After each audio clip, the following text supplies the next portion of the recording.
The Wonderful Wizard of Ounce. By Lyman Frank Baum. Chapter 1. The Cyclone. Dorothy lived in the midst of the great Kansas prairies, with Uncle Henry, who was a farmer, and Aunt Em, who was the farmer's wife.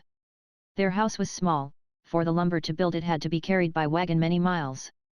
There were 4 walls, a floor, and a roof, which made one room, and this room contained a rusty-looking cook stove, a cupboard for the dishes, a table, 3 or 4 chairs, and the beds. Uncle Henry and Aunt Em had a big bed in one corner, and Dorothy a little bed in another corner. There was no garret at all, and no cellar, except a small hole dug in the ground, called a cyclone cellar, where the family could go in case one of those great whirlwinds arose, mighty enough to crush any building in its path. It was reached by a trap door in the middle of the floor, from which a ladder led down into the small, dark hole. When Dorothy stood in the doorway and looked around, she could see nothing but the great grey prairie on every side. Not a tree nor a house broke the broad sweep of flat country that reached to the edge of the sky in all directions. The sun had baked the plowed land into a grey mass, with little cracks running through it. Even the grass was not green, for the sun had burned the tops of the long blades until they were the same grey color to be seen everywhere. Once the house had been painted, but the sun blistered the paint and the rains washed it away, and now the house was as dull and grey as everything else. When Aunt Em came there to live she was a young, pretty wife. The sun and wind had changed her, too. They had taken the sparkle from her eyes and left them a sober grey, they had taken the red from her cheeks and lips, and they were grey also. She was thin and gaunt, and never smiled now. When Dorothy, who was an orphan, first came to her, Aunt Em had been so startled by the child's laughter that she would scream and press her hand upon her heart whenever Dorothy's merry voice reached her ears, and she still looked at the little girl with wonder that she could find anything to laugh at. Uncle Henry never laughed. He worked hard from morning till night and did not know what joy was. He was grey also, from his long beard to his rough boots, and he looked stern and solemn, and rarely spoke. It was Toto that made Dorothy laugh, and saved her from growing as grey as her other surroundings. Toto was not grey, he was a little black dog, with long silky hair and small black eyes that twinkled merrily on either side of his funny, wee nose. Toto played all day long, and Dorothy played with him, and loved him dearly. Today, however, they were not playing. Uncle Henry sat upon the doorstep and looked anxiously at the sky, which was even greyer than usual. Dorothy stood in the door with Toto in her arms, and looked at the sky too. Aunt Em was washing the dishes. From the far north they heard a low wail of the wind, and Uncle Henry and Dorothy could see where the long grass bowed in waves before the coming storm. There now came a sharp whistling in the air from the south, and as they turned their eyes that way they saw ripples in the grass coming from that direction also. Suddenly Uncle Henry stood up. "There's a cyclone coming, Em," he called to his wife. "I'll go look after the stock." Then he ran toward the sheds where the cows and horses were kept. Aunt Em dropped her work and came to the door. One glance told her of the danger close at hand. "Quick, Dorothy," she screamed. "Run for the cellar." Toto jumped out of Dorothy's arms and hid under the bed, and the girl started to get him. Aunt Em, badly frightened, threw open the trap door in the floor and climbed down the ladder into the small, dark hole. Dorothy caught Toto at last and started to follow her aunt. When she was halfway across the room there came a great shriek from the wind, and the house shook so hard that she lost her footing and sat down suddenly upon the floor. Then a strange thing happened. The house whirled around 2 or 3 times and rose slowly through the air. Dorothy felt as if she were going up in a balloon. The north and south winds met where the house stood, and made it the exact center of the cyclone. In the middle of a cyclone the air is generally still, but the great pressure of the wind on every side of the house raised it up higher and higher, until it was at the very top of the cyclone, and there it remained and was carried miles and miles away as easily as you could carry a feather. It was very dark, and the wind howled horribly around her, but Dorothy found she was riding quite easily. After the first few whirls around, and one other time when the house tipped badly, she felt as if she were being rocked gently, like a baby in a cradle.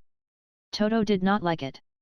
He ran about the room, now here, now there, barking loudly, but Dorothy sat quite still on the floor and waited to see what would happen. Once Toto got too near the open trap door, and fell in, and at first the little girl thought she had lost him.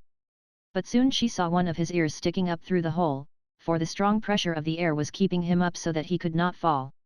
She crept to the hole, caught Toto by the ear, and dragged him into the room again, afterward closing the trap door so that no more accidents could happen.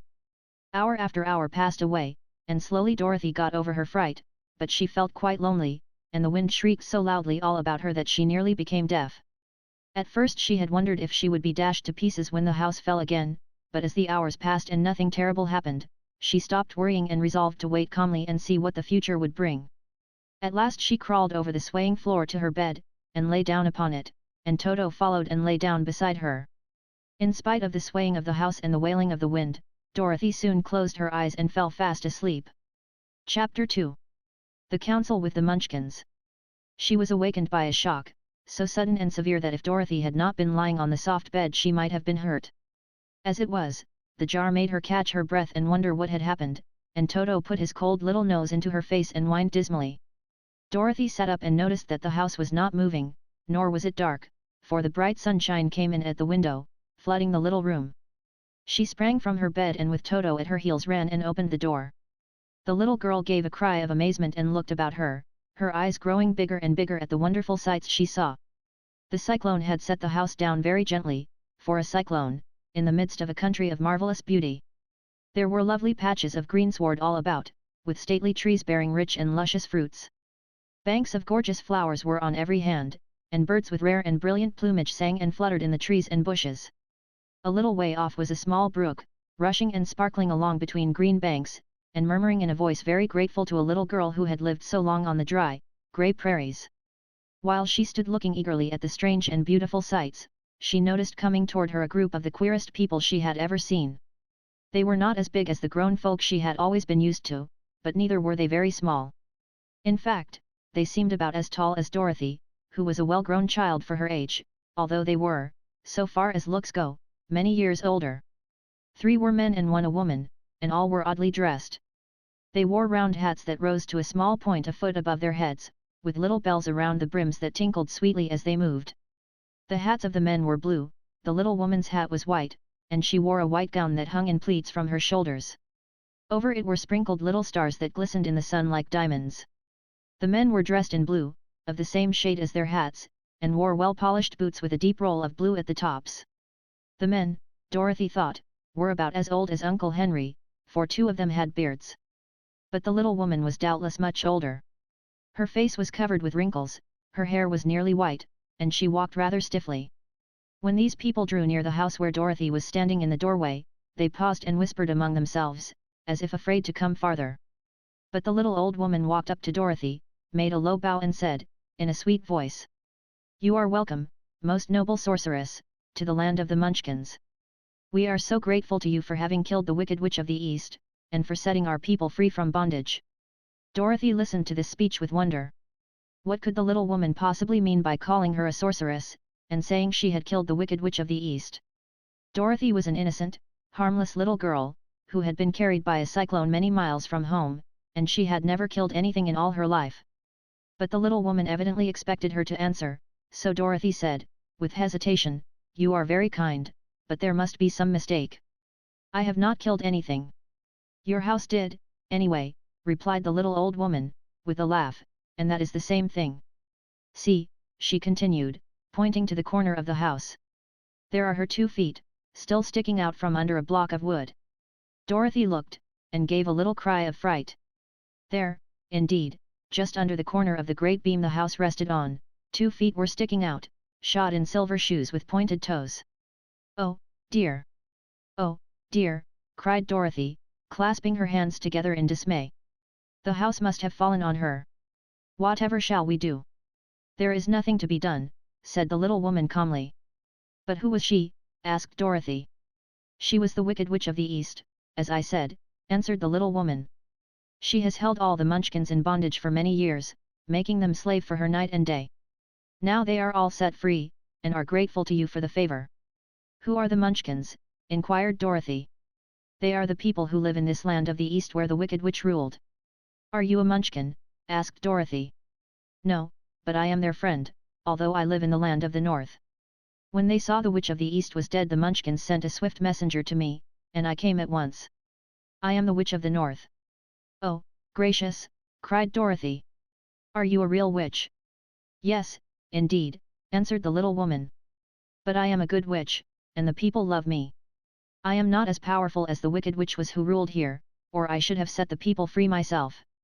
But I thought all witches were wicked, said the girl, who was half frightened at facing a real witch. Oh, no, that is a great mistake. There were only 4 witches in all the land of Ounce, and 2 of them, those who live in the north and the south, are good witches. I know this is true, for I am one of them myself, and cannot be mistaken. Those who dwelt in the east and the west were, indeed, wicked witches, but now that you have killed one of them, there is but one wicked witch in all the land of Ounce, the one who lives in the west. But, said Dorothy, after a moment's thought, Aunt Em has told me that the witches were all dead, years and years ago. Who is Aunt Em? Inquired the little old woman. She is my aunt who lives in Kansas, where I came from. The witch of the north seemed to think for a time, with her head bowed and her eyes upon the ground. Then she looked up and said, I do not know where Kansas is, for I have never heard that country mentioned before. But tell me, is it a civilized country? Oh, yes, replied Dorothy. Then that accounts for it.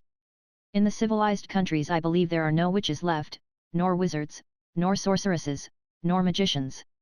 But, you see, the land of Ounce has never been civilized, for we are cut off from all the rest of the world. Therefore we still have witches and wizards amongst us. Who are the wizards? Asked Dorothy. Ounce himself is the great wizard, answered the witch, sinking her voice to a whisper. He is more powerful than all the rest of us together. He lives in the city of emeralds. Dorothy was going to ask another question, but just then the Munchkins, who had been standing silently by, gave a loud shout and pointed to the corner of the house where the wicked witch had been lying. What is it? Asked the little old woman, and looked, and began to laugh. The feet of the dead witch had disappeared entirely, and nothing was left but the silver shoes. She was so old, explained the witch of the north, that she dried up quickly in the sun. That is the end of her. But the silver shoes are yours, and you shall have them to wear. She reached down and picked up the shoes, and after shaking the dust out of them handed them to Dorothy. The witch of the east was proud of those silver shoes, said one of the Munchkins, and there is some charm connected with them, but what it is we never knew. Dorothy carried the shoes into the house and placed them on the table. Then she came out again to the Munchkins and said, I am anxious to get back to my aunt and uncle, for I am sure they will worry about me. Can you help me find my way? The Munchkins and the witch first looked at one another, and then at Dorothy, and then shook their heads. At the east, not far from here, said one, there is a great desert, and none could live to cross it. It is the same at the south, said another, for I have been there and seen it. The south is the country of the Quadlings. I am told, said the third man, that it is the same at the west. And that country, where the Winkies live, is ruled by the wicked witch of the west, who would make you her slave if you passed her way. The north is my home, said the old lady, and at its edge is the same great desert that surrounds this land of Ounce. I'm afraid, my dear, you will have to live with us. Dorothy began to sob at this, for she felt lonely among all these strange people. Her tears seemed to grieve the kind-hearted Munchkins, for they immediately took out their handkerchiefs and began to weep also. As for the little old woman, she took off her cap and balanced the point on the end of her nose, while she counted 1, 2, 3 in a solemn voice. At once the cap changed to a slate, on which was written in big, white chalk marks. Let Dorothy go to the city of emeralds. The little old woman took the slate from her nose, and having read the words on it, asked, Is your name Dorothy, my dear? Yes, answered the child, looking up and drying her tears.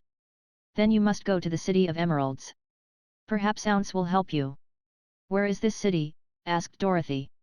It is exactly in the center of the country, and is ruled by Ounce, the great wizard I told you of. Is he a good man? Inquired the girl anxiously. He is a good wizard. Whether he is a man or not I cannot tell, for I have never seen him. How can I get there? Asked Dorothy. You must walk. It is a long journey, through a country that is sometimes pleasant and sometimes dark and terrible.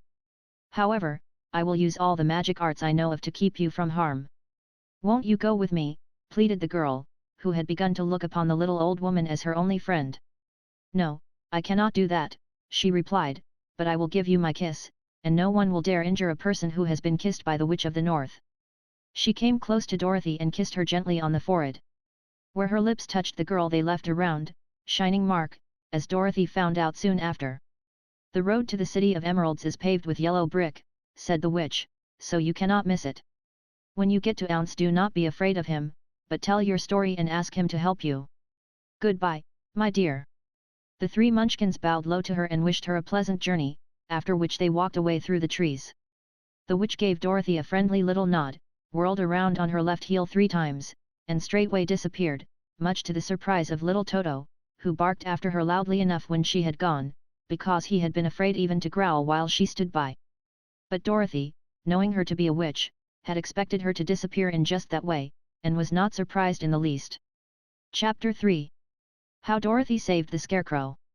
When Dorothy was left alone she began to feel hungry. So she went to the cupboard and cut herself some bread, which she spread with butter. She gave some to Toto, and taking a pail from the shelf she carried it down to the little brook and filled it with clear, sparkling water. Toto ran over to the trees and began to bark at the birds sitting there. Dorothy went to get him, and saw such delicious fruit hanging from the branches that she gathered some of it, finding it just what she wanted to help out her breakfast. Then she went back to the house, and having helped herself and Toto to a good drink of the cool, clear water, she set about making ready for the journey to the City of Emeralds. Dorothy had only one other dress, but that happened to be clean and was hanging on a peg beside her bed. It was gingham, with checks of white and blue, and although the blue was somewhat faded with many washings, it was still a pretty frock. The girl washed herself carefully, dressed herself in the clean gingham, and tied her pink sunbonnet on her head. She took a little basket and filled it with bread from the cupboard, laying a white cloth over the top. Then she looked down at her feet and noticed how old and worn her shoes were. "They surely will never do for a long journey, Toto," she said. And Toto looked up into her face with his little black eyes and wagged his tail to show he knew what she meant. At that moment Dorothy saw lying on the table the silver shoes that had belonged to the Witch of the East. "I wonder if they will fit me," she said to Toto. "They would be just the thing to take a long walk in, for they could not wear out." She took off her old leather shoes and tried on the silver ones, which fitted her as well as if they had been made for her. Finally she picked up her basket. "Come along, Toto," she said. "We will go to the Emerald City and ask the Great Ounce how to get back to Kansas again." She closed the door, locked it, and put the key carefully in the pocket of her dress. And so, with Toto trotting along soberly behind her, she started on her journey. There were several roads nearby, but it did not take her long to find the one paved with yellow bricks. Within a short time she was walking briskly toward the Emerald City, her silver shoes tinkling merrily on the hard, yellow road bed. The sun shone bright and the birds sang sweetly, and Dorothy did not feel nearly so bad as you might think a little girl would who had been suddenly whisked away from her own country and set down in the midst of a strange land. She was surprised, as she walked along, to see how pretty the country was about her. There were neat fences at the sides of the road, painted a dainty blue color, and beyond them were fields of grain and vegetables in abundance. Evidently the Munchkins were good farmers and able to raise large crops. Once in a while she would pass a house, and the people came out to look at her and bow low as she went by, for everyone knew she had been the means of destroying the wicked witch and setting them free from bondage. The houses of the Munchkins were odd-looking dwellings, for each was round, with a big dome for a roof. All were painted blue, for in this country of the East blue was the favorite color. Toward evening, when Dorothy was tired with her long walk and began to wonder where she should pass the night, she came to a house rather larger than the rest. On the green lawn before it many men and women were dancing. 5 little fiddlers played as loudly as possible, and the people were laughing and singing, while a big table nearby was loaded with delicious fruits and nuts, pies and cakes, and many other good things to eat. The people greeted Dorothy kindly, and invited her to supper and to pass the night with them, for this was the home of one of the richest Munchkins in the land, and his friends were gathered with him to celebrate their freedom from the bondage of the wicked witch. Dorothy ate a hearty supper and was waited upon by the rich Munchkin himself, whose name was Bok. Then she sat upon a settee and watched the people dance. When Bok saw her silver shoes he said, "You must be a great sorceress." "Why?" asked the girl. "Because you wear silver shoes and have killed the wicked witch. Besides, you have white in your frock, and only witches and sorceresses wear white." "My dress is blue and white checked," said Dorothy, smoothing out the wrinkles in it. "It is kind of you to wear that," said Bok. "Blue is the color of the Munchkins, and white is the witch color. So we know you are a friendly witch." Dorothy did not know what to say to this, for all the people seemed to think her a witch, and she knew very well she was only an ordinary little girl who had come by the chance of a cyclone into a strange land. When she had tired watching the dancing, Bok led her into the house, where he gave her a room with a pretty bed in it. The sheets were made of blue cloth, and Dorothy slept soundly in them till morning, with Toto curled up on the blue rug beside her. She ate a hearty breakfast, and watched a wee munchkin baby, who played with Toto and pulled his tail and crowed and laughed in a way that greatly amused Dorothy. Toto was a fine curiosity to all the people, for they had never seen a dog before. "How far is it to the Emerald City?" the girl asked. "I do not know," answered Bok gravely, "for I have never been there. It is better for people to keep away from Ounce, unless they have business with him. But it is a long way to the Emerald City, and it will take you many days. The country here is rich and pleasant, but you must pass through rough and dangerous places before you reach the end of your journey." This worried Dorothy a little, but she knew that only the great Ounce could help her get to Kansas again, so she bravely resolved not to turn back.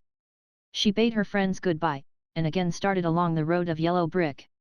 When she had gone several miles she thought she would stop to rest, and so climbed to the top of the fence beside the road and sat down.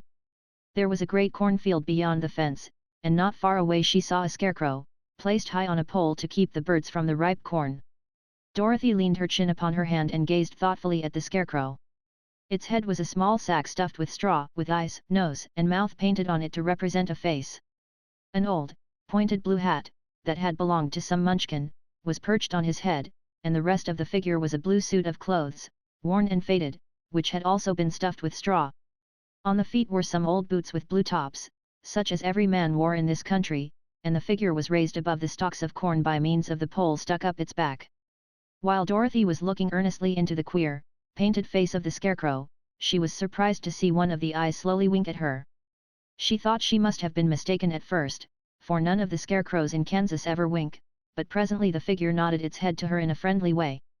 Then she climbed down from the fence and walked up to it, while Toto ran around the pole and barked. "Good day," said the scarecrow, in a rather husky voice. "Did you speak?" asked the girl, in wonder. "Certainly," answered the scarecrow. "How do you do?" "I'm pretty well, thank you," replied Dorothy politely. "How do you do?" "I'm not feeling well," said the scarecrow, with a smile, "for it is very tedious being perched up here night and day to scare away crows." "Can't you get down?" asked Dorothy. "No, for this pole is stuck up my back. If you will please take away the pole I shall be greatly obliged to you." Dorothy reached up both arms and lifted the figure off the pole, for, being stuffed with straw, it was quite light. "Thank you very much," said the scarecrow, when he had been set down on the ground. "I feel like a new man." Dorothy was puzzled at this, for it sounded queer to hear a stuffed man speak, and to see him bow and walk along beside her. "Who are you?" asked the scarecrow when he had stretched himself and yawned. "And where are you going?" "My name is Dorothy," said the girl, "and I am going to the Emerald City, to ask the Great Ounce to send me back to Kansas." "Where is the Emerald City?" he inquired. "And who is Ounce?" "Why, don't you know?" she returned, in surprise. "No, indeed. I don't know anything. You see, I am stuffed, so I have no brains at all," he answered sadly. "Oh," said Dorothy, "I'm awfully sorry for you. Do you think," he asked, "if I go to the Emerald City with you, that Ounce would give me some brains?" "I cannot tell," she returned, "but you may come with me, if you like. If Ounce will not give you any brains you will be no worse off than you are now." "That is true," said the scarecrow. "You see," he continued confidentially, "I don't mind my legs and arms and body being stuffed, because I cannot get hurt. If anyone treads on my toes or sticks a pin into me, it doesn't matter, for I can't feel it. But I do not want people to call me a fool, and if my head stays stuffed with straw instead of with brains, as yours is, how am I ever to know anything?" "I understand how you feel," said the little girl, who was truly sorry for him. "If you will come with me I'll ask Ounce to do all he can for you." "Thank you," he answered gratefully. They walked back to the road. Dorothy helped him over the fence, and they started along the path of yellow brick for the Emerald City. Toto did not like this addition to the party at first. He smelled around the stuffed man as if he suspected there might be a nest of rats in the straw, and he often growled in an unfriendly way at the scarecrow. "Don't mind Toto," said Dorothy to her new friend. "He never bites." "Oh, I'm not afraid," replied the scarecrow. "He can't hurt the straw. Do let me carry that basket for you. I shall not mind it, for I can't get tired. I'll tell you a secret," he continued, as he walked along. "There is only one thing in the world I am afraid of." "What is that?" asked Dorothy, the Munchkin farmer who made you. No, answered the Scarecrow, it's a lighted match. Chapter 4. The road through the forest. After a few hours the road began to be rough, and the walking grew so difficult that the Scarecrow often stumbled over the yellow bricks, which were here very uneven. Sometimes, indeed, they were broken or missing altogether, leaving holes that Toto jumped across and Dorothy walked around. As for the Scarecrow, having no brains, he walked straight ahead, and so stepped into the holes and fell at full length on the hard bricks.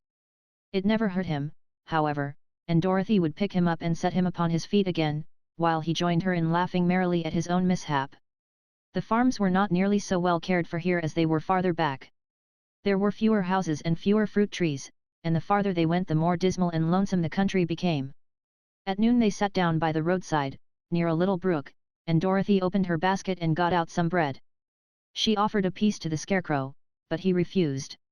"I am never hungry," he said, "and it is a lucky thing I am not, for my mouth is only painted, and if I should cut a hole in it so I could eat, the straw I am stuffed with would come out, and that would spoil the shape of my head." Dorothy saw at once that this was true, so she only nodded and went on eating her bread. "Tell me something about yourself and the country you came from," said the Scarecrow, when she had finished her dinner. So she told him all about Kansas, and how grey everything was there, and how the cyclone had carried her to this queer land of Ounce. The Scarecrow listened carefully, and said, "I cannot understand why you should wish to leave this beautiful country and go back to the dry, grey place you call Kansas." "That is because you have no brains," answered the girl. "No matter how dreary and grey our homes are, we people of flesh and blood would rather live there than in any other country, be it ever so beautiful. There is no place like home." The Scarecrow sighed. "Of course I cannot understand it," he said. "If your heads were stuffed with straw, like mine, you would probably all live in the beautiful places, and then Kansas would have no people at all. It is fortunate for Kansas that you have brains." "Won't you tell me a story, while we are resting?" asked the child. The Scarecrow looked at her reproachfully, and answered. "My life has been so short that I really know nothing whatever. I was only made day before yesterday. What happened in the world before that time is all unknown to me. Luckily, when the farmer made my head, one of the first things he did was to paint my ears, so that I heard what was going on. There was another Munchkin with him, and the first thing I heard was the farmer saying, 'How do you like those ears?' 'They aren't straight,' answered the other. 'Never mind,' said the farmer. 'They are ears just the same,' which was true enough. 'Now I'll make the eyes,' said the farmer. So he painted my right eye, and as soon as it was finished I found myself looking at him and at everything around me with a great deal of curiosity, for this was my first glimpse of the world. 'That's a rather pretty eye,' remarked the Munchkin who was watching the farmer. 'Blue paint is just the color for eyes. I think I'll make the other a little bigger,' said the farmer. And when the second eye was done I could see much better than before. Then he made my nose and my mouth. But I did not speak, because at that time I didn't know what a mouth was for. I had the fun of watching them make my body and my arms and legs, and when they fastened on my head, at last, I felt very proud, for I thought I was just as good a man as anyone." "This fellow will scare the crows fast enough," said the farmer. "He looks just like a man." "Why, he is a man," said the other, and I quite agreed with him. The farmer carried me under his arm to the cornfield, and set me up on a tall stick, where you found me. He and his friend soon after walked away and left me alone. I did not like to be deserted this way. So I tried to walk after them. But my feet would not touch the ground, and I was forced to stay on that pole. It was a lonely life to lead, for I had nothing to think of, having been made such a little while before. Many crows and other birds flew into the cornfield, but as soon as they saw me they flew away again, thinking I was a Munchkin, and this pleased me and made me feel that I was quite an important person. By and by an old crow flew near me, and after looking at me carefully he perched upon my shoulder and said, "I wonder if that farmer thought to fool me in this clumsy manner. Any crow of sense could see that you are only stuffed with straw." Then he hopped down at my feet and ate all the corn he wanted. The other birds, seeing he was not harmed by me, came to eat the corn too, so in a short time there was a great flock of them about me. I felt sad at this, for it showed I was not such a good scarecrow after all, but the old crow comforted me, saying, "If you only had brains in your head you would be as good a man as any of them, and a better man than some of them. Brains are the only things worth having in this world, no matter whether one is a crow or a man." After the crows had gone I thought this over, and decided I would try hard to get some brains. By good luck you came along and pulled me off the stake, and from what you say I am sure the great ounce will give me brains as soon as we get to the Emerald City. I hope so, said Dorothy earnestly, since you seem anxious to have them. Oh, yes, I am anxious, returned the Scarecrow. It is such an uncomfortable feeling to know one is a fool. Well, said the girl, let us go. And she handed the basket to the Scarecrow. There were no fences at all by the roadside now, and the land was rough and untilled. Toward evening they came to a great forest, where the trees grew so big and close together that their branches met over the road of yellow brick. It was almost dark under the trees, for the branches shut out the daylight, but the travelers did not stop, and went on into the forest. If this road goes in, it must come out, said the Scarecrow, and as the Emerald City is at the other end of the road, we must go wherever it leads us. Anyone would know that, said Dorothy. Certainly, that is why I know it, returned the Scarecrow. If it required brains to figure it out, I never should have said it. After an hour or so the light faded away, and they found themselves stumbling along in the darkness. Dorothy could not see at all, but Toto could, for some dogs see very well in the dark, and the Scarecrow declared he could see as well as by day. So she took hold of his arm and managed to get along fairly well. If you see any house, or any place where we can pass the night, she said, you must tell me, for it is very uncomfortable walking in the dark. Soon after the Scarecrow stopped. I see a little cottage at the right of us, he said, built of logs and branches. Shall we go there? Yes, indeed, answered the child. I am all tired out. So the Scarecrow led her through the trees until they reached the cottage, and Dorothy entered and found a bed of dried leaves in one corner. She lay down at once, and with Toto beside her soon fell into a sound sleep. The Scarecrow, who was never tired, stood up in another corner and waited patiently until morning came. Chapter 5. The Rescue of the Tin Woodman. When Dorothy awoke the sun was shining through the trees and Toto had long been out chasing birds around him and squirrels. She sat up and looked around her. There was the Scarecrow, still standing patiently in his corner, waiting for her. We must go and search for water, she said to him. Why do you want water? He asked. To wash my face clean after the dust of the road, and to drink, so the dry bread will not stick in my throat. It must be inconvenient to be made of flesh, said the Scarecrow thoughtfully, for you must sleep and eat and drink. However, you have brains, and it is worth a lot of bother to be able to think properly. They left the cottage and walked through the trees until they found a little spring of clear water, where Dorothy drank and bathed and ate her breakfast. She saw there was not much bread left in the basket, and the girl was thankful the Scarecrow did not have to eat anything, for there was scarcely enough for herself and Toto for the day.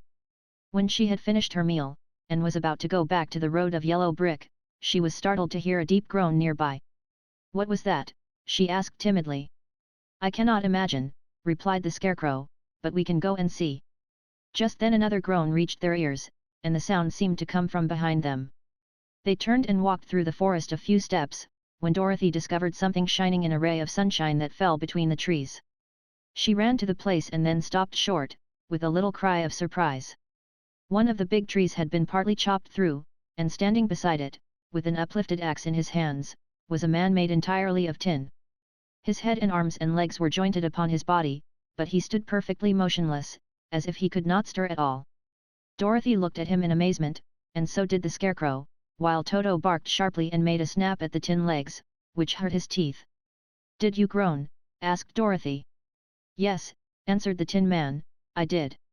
I've been groaning for more than a year, and no one has ever heard me before or come to help me. What can I do for you? She inquired softly, for she was moved by the sad voice in which the man spoke. Get an oil can and oil my joints, he answered. They are rusted so badly that I cannot move them at all.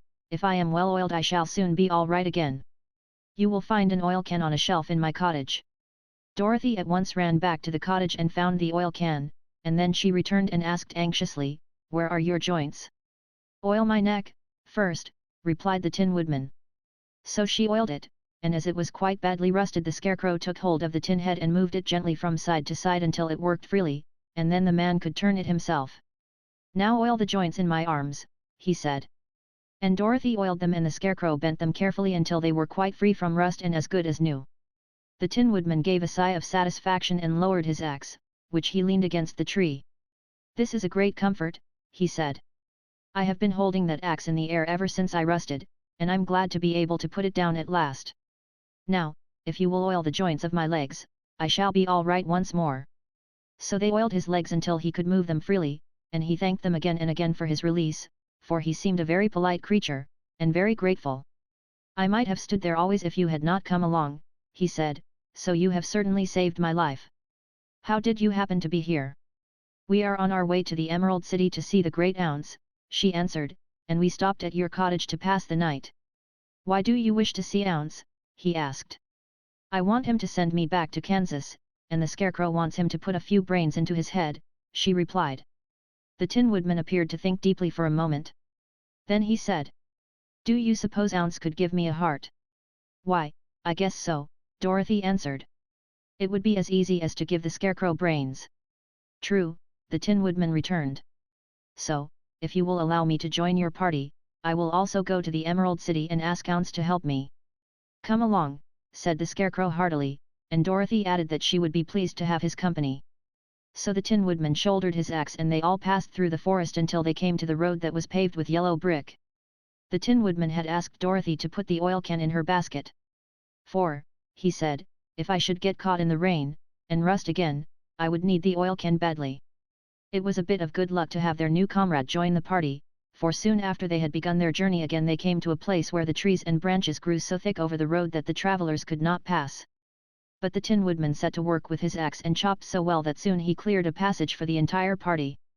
Dorothy was thinking so earnestly as they walked along that she did not notice when the Scarecrow stumbled into a hole and rolled over to the side of the road. Indeed, he was obliged to call to her to help him up again. "Why didn't you walk around the hole?" asked the Tin Woodman.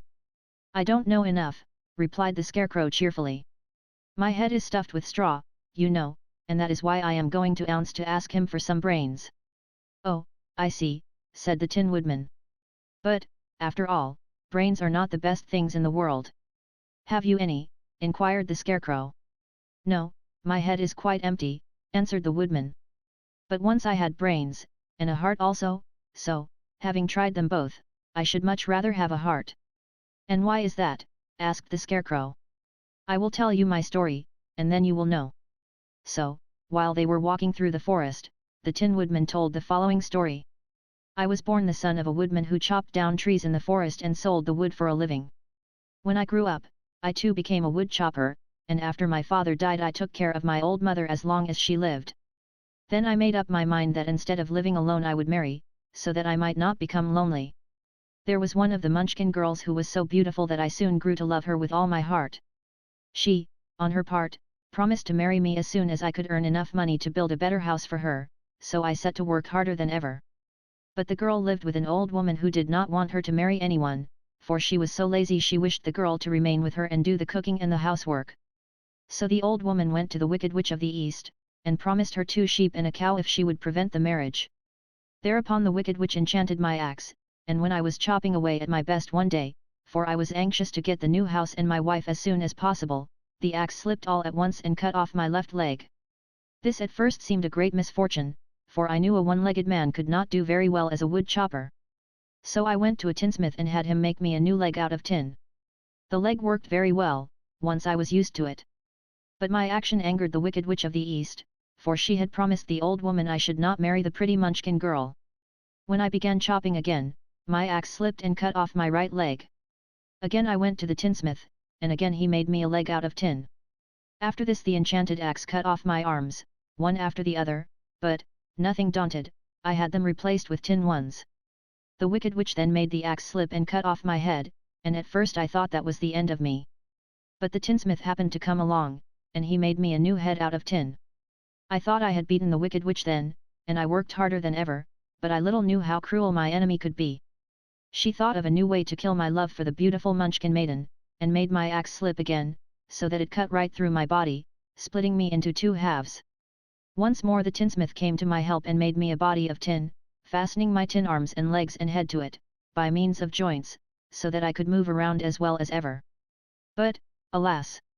I had now no heart, so that I lost all my love for the Munchkin girl, and did not care whether I married her or not. I suppose she is still living with the old woman, waiting for me to come after her. My body shone so brightly in the sun that I felt very proud of it, and it did not matter now if my axe slipped, for it could not cut me. There was only one danger, that my joints would rust, but I kept an oil can in my cottage and took care to oil myself whenever I needed it. However, there came a day when I forgot to do this, and, being caught in a rainstorm, before I thought of the danger my joints had rusted, and I was left to stand in the woods until you came to help me. It was a terrible thing to undergo, but during the year I stood there I had time to think that the greatest loss I had known was the loss of my heart. While I was in love I was the happiest man on earth, but no one can love who has not a heart, and so I am resolved to ask Ounce to give me one. If he does, I will go back to the Munchkin maiden and marry her. Both Dorothy and the Scarecrow had been greatly interested in the story of the Tin Woodman, and now they knew why he was so anxious to get a new heart. All the same, said the Scarecrow, I shall ask for brains instead of a heart, for a fool would not know what to do with a heart if he had one. I shall take the heart, returned the Tin Woodman, for brains do not make one happy, and happiness is the best thing in the world. Dorothy did not say anything, for she was puzzled to know which of her two friends was right, and she decided if she could only get back to Kansas and Aunt Em, it did not matter so much whether the Woodman had no brains and the Scarecrow no heart, or each got what he wanted. What worried her most was that the bread was nearly gone, and another meal for herself and Toto would empty the basket. To be sure, neither the Woodman nor the Scarecrow ever ate anything, but she was not made of tin nor straw, and could not live unless she was fed. Chapter 6. The Cowardly Lion. All this time Dorothy and her companions had been walking through the thick woods. The road was still paved with yellow brick, but these were much covered by dried branches and dead leaves from the trees, and the walking was not at all good. There were few birds in this part of the forest, for birds love the open country where there is plenty of sunshine. But now and then there came a deep growl from some wild animal hidden among the trees. These sounds made the little girl's heart beat fast, for she did not know what made them, but Toto knew, and he walked close to Dorothy's side, and did not even bark in return. How long will it be, the child asked of the Tin Woodman, before we are out of the forest? I cannot tell, was the answer, for I have never been to the Emerald City. But my father went there once, when I was a boy, and he said it was a long journey through a dangerous country, although nearer to the city where Ounce dwells the country is beautiful. But I am not afraid so long as I have my oil can, and nothing can hurt the Scarecrow, while you bear upon your forehead the mark of the Good Witch's kiss, and that will protect you from harm. But Toto, said the girl anxiously. What will protect him? We must protect him ourselves if he is in danger, replied the Tin Woodman. Just as he spoke there came from the forest a terrible roar, and the next moment a great lion bounded into the road. With one blow of his paw he sent the Scarecrow spinning over and over to the edge of the road, and then he struck at the Tin Woodman with his sharp claws. But, to the lion's surprise, he could make no impression on the tin, although the Woodman fell over in the road and lay still. Little Toto, now that he had an enemy to face, ran barking toward the lion, and the great beast had opened his mouth to bite the dog, when Dorothy, fearing Toto would be killed, and heedless of danger, rushed forward and slapped the lion upon his nose as hard as she could, while she cried out. Don't you dare to bite Toto! You ought to be ashamed of yourself, a big beast like you, to bite a poor little dog. I didn't bite him, said the lion, as he rubbed his nose with his paw where Dorothy had hit it. No, but you tried to, she retorted. You are nothing but a big coward. I know it, said the lion, hanging his head in shame. I've always known it. But how can I help it? I don't know, I'm sure. To think of your striking a stuffed man, like the poor Scarecrow. Is he stuffed? Asked the lion in surprise, as he watched her pick up the Scarecrow and set him upon his feet, while she patted him into shape again. Of course he's stuffed, replied Dorothy, who was still angry. That's why he went over so easily, remarked the lion. It astonished me to see him whirl around so. Is the other one stuffed also? No, said Dorothy, he's made of tin. And she helped the Woodman up again. That's why he nearly blunted my claws, said the lion. When they scratched against the tin it made a cold shiver run down my back. What is that little animal you are so tender of? He is my dog, Toto, answered Dorothy. Is he made of tin, or stuffed? Asked the lion. Neither. He's a meat dog, said the girl. Oh. He's a curious animal and seems remarkably small, now that I look at him. No one would think of biting such a little thing, except a coward like me, continued the lion sadly. What makes you a coward? Asked Dorothy, looking at the great beast in wonder, for he was as big as a small horse. "It's a mystery," replied the lion. "I suppose I was born that way. All the other animals in the forest naturally expect me to be brave, for the lion is everywhere thought to be the king of beasts. I learned that if I roared very loudly every living thing was frightened and got out of my way. Whenever I've met a man I've been awfully scared, but I just roared at him, and he has always run away as fast as he could go. If the elephants and the tigers and the bears had ever tried to fight me, I should have run myself. I'm such a coward, but just as soon as they hear me roar they all try to get away from me, and of course I let them go." "But that isn't right. The king of beasts shouldn't be a coward," said the scarecrow. "I know it," returned the lion, wiping a tear from his eye with the tip of his tail. "It is my great sorrow, and makes my life very unhappy. But whenever there is danger, my heart begins to beat fast." "Perhaps you have heart disease," said the Tin Woodman. "It may be," said the lion. "If you have," continued the Tin Woodman, "you ought to be glad, for it proves you have a heart. For my part, I have no heart, so I cannot have heart disease." "Perhaps," said the lion thoughtfully, "if I had no heart I should not be a coward." "Have you brains?" asked the scarecrow. "I suppose so. I've never looked to see," replied the lion. "I am going to the great ounce to ask him to give me some," remarked the scarecrow, "for my head is stuffed with straw."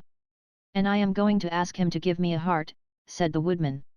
"And I am going to ask him to send Toto and me back to Kansas," added Dorothy. "Do you think Ounce could give me courage?" asked the cowardly lion. "Just as easily as he could give me brains," said the scarecrow.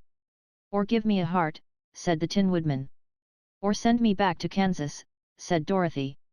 "Then, if you don't mind, I'll go with you," said the lion, "for my life is simply unbearable without a bit of courage." "You will be very welcome," answered Dorothy, "for you will help to keep away the other wild beasts.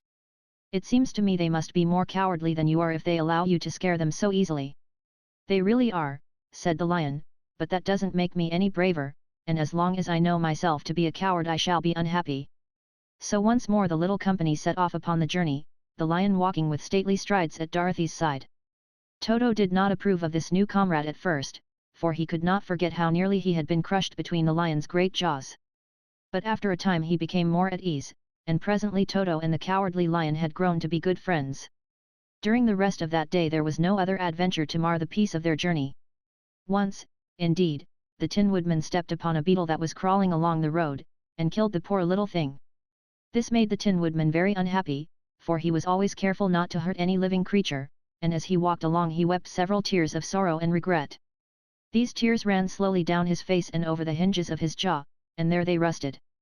When Dorothy presently asked him a question the Tin Woodman could not open his mouth, for his jaws were tightly rusted together. He became greatly frightened at this and made many motions to Dorothy to relieve him, but she could not understand. The lion was also puzzled to know what was wrong.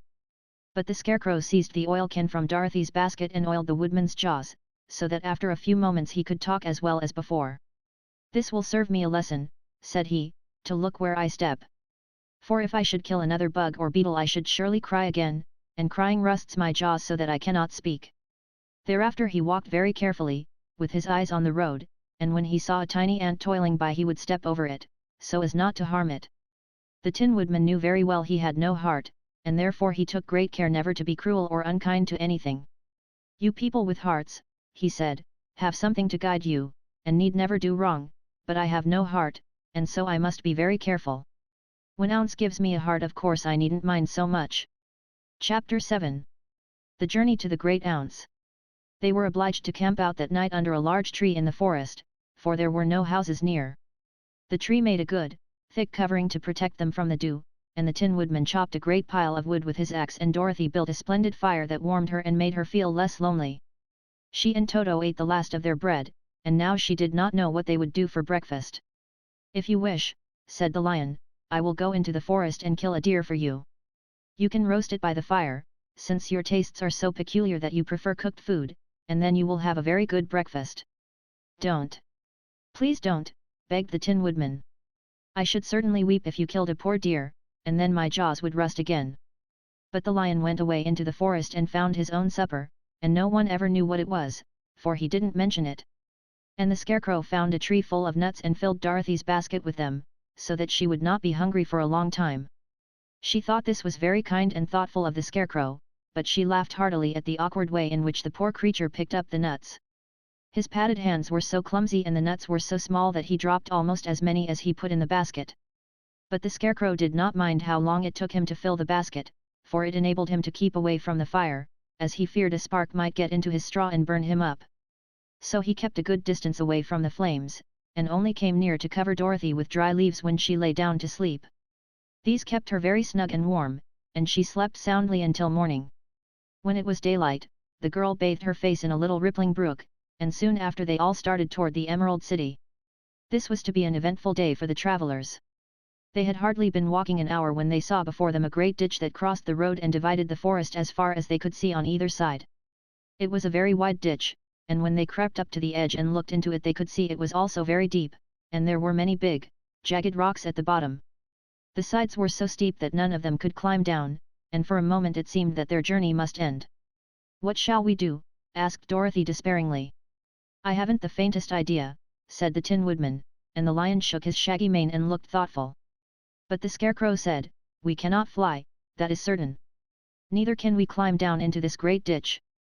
Therefore, if we cannot jump over it, we must stop where we are." "I think I could jump over it," said the Cowardly Lion, after measuring the distance carefully in his mind. "Then we are all right," answered the Scarecrow, "for you can carry us all over on your back, one at a time." "Well, I'll try it," said the Lion. "Who will go first?" "I will," declared the Scarecrow, "for, if you found that you could not jump over the gulf, Dorothy would be killed, or the Tin Woodman badly dented on the rocks below. But if I am on your back it will not matter so much, for the fall would not hurt me at all." "I am terribly afraid of falling, myself," said the Cowardly Lion, "but I suppose there is nothing to do but try it. So get on my back and we will make the attempt." The Scarecrow sat upon the lion's back, and the big beast walked to the edge of the gulf and crouched down. "Why don't you run and jump?" asked the Scarecrow. "Because that isn't the way we lions do these things," he replied. Then giving a great spring, he shot through the air and landed safely on the other side. They were all greatly pleased to see how easily he did it, and after the Scarecrow had got down from his back the lion sprang across the ditch again. Dorothy thought she would go next, so she took Toto in her arms and climbed on the lion's back, holding tightly to his mane with one hand. The next moment it seemed as if she were flying through the air, and then, before she had time to think about it, she was safe on the other side.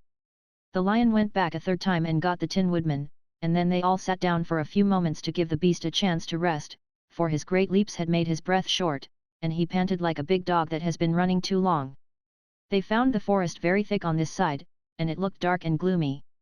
After the lion had rested they started along the road of yellow brick, silently wondering, each in his own mind, if ever they would come to the end of the woods and reach the bright sunshine again. To add to their discomfort, they soon heard strange noises in the depths of the forest, and the lion whispered to them that it was in this part of the country that the Kalidahs lived. "What are the Kalidahs?" asked the girl. "They are monstrous beasts with bodies like bears and heads like tigers," replied the lion, "and with claws so long and sharp that they could tear me in two as easily as I could kill Toto. I'm terribly afraid of the Kalidahs." "I'm not surprised that you are," returned Dorothy. "They must be dreadful beasts." The lion was about to reply when suddenly they came to another gulf across the road. But this one was so broad and deep that the lion knew at once he could not leap across it. So they sat down to consider what they should do, and after serious thought the Scarecrow said, "Here is a great tree, standing close to the ditch. If the Tin Woodman can chop it down, so that it will fall to the other side, we can walk across it easily." "That is a first-rate idea," said the lion. "One would almost suspect you had brains in your head, instead of straw." The woodman set to work at once, and so sharp was his axe that the tree was soon chopped nearly through. Then the lion put his strong front legs against the tree and pushed with all his might, and slowly the big tree tipped and fell with a crash across the ditch, with its top branches on the other side. They had just started to cross this queer bridge when a sharp growl made them all look up, and to their horror they saw running toward them two great beasts with bodies like bears and heads like tigers. "They are the Kalidahs," said the Cowardly Lion, beginning to tremble. "Quick!" cried the Scarecrow. "Let us cross over." So Dorothy went first, holding Toto in her arms, the Tin Woodman followed, and the Scarecrow came next. The lion, although he was certainly afraid, turned to face the Kalidahs, and then he gave so loud and terrible a roar that Dorothy screamed and the Scarecrow fell over backward, while even the fierce beasts stopped short and looked at him in surprise. But, seeing they were bigger than the lion, and remembering that there were two of them and only one of him, the Kalidas again rushed forward, and the lion crossed over the tree and turned to see what they would do next. Without stopping an instant, the fierce beasts also began to cross the tree. And the lion said to Dorothy, "We are lost, for they will surely tear us to pieces with their sharp claws. But stand close behind me, and I will fight them as long as I am alive." "Wait a minute," called the Scarecrow. He had been thinking what was best to be done, and now he asked the woodman to chop away the end of the tree that rested on their side of the ditch. The Tin Woodman began to use his axe at once, and, just as the two Kalidas were nearly across, the tree fell with a crash into the gulf, carrying the ugly, snarling brutes with it, and both were dashed to pieces on the sharp rocks at the bottom. "Well," said the cowardly lion, drawing a long breath of relief, "I see we are going to live a little while longer, and I am glad of it, for it must be a very uncomfortable thing not to be alive.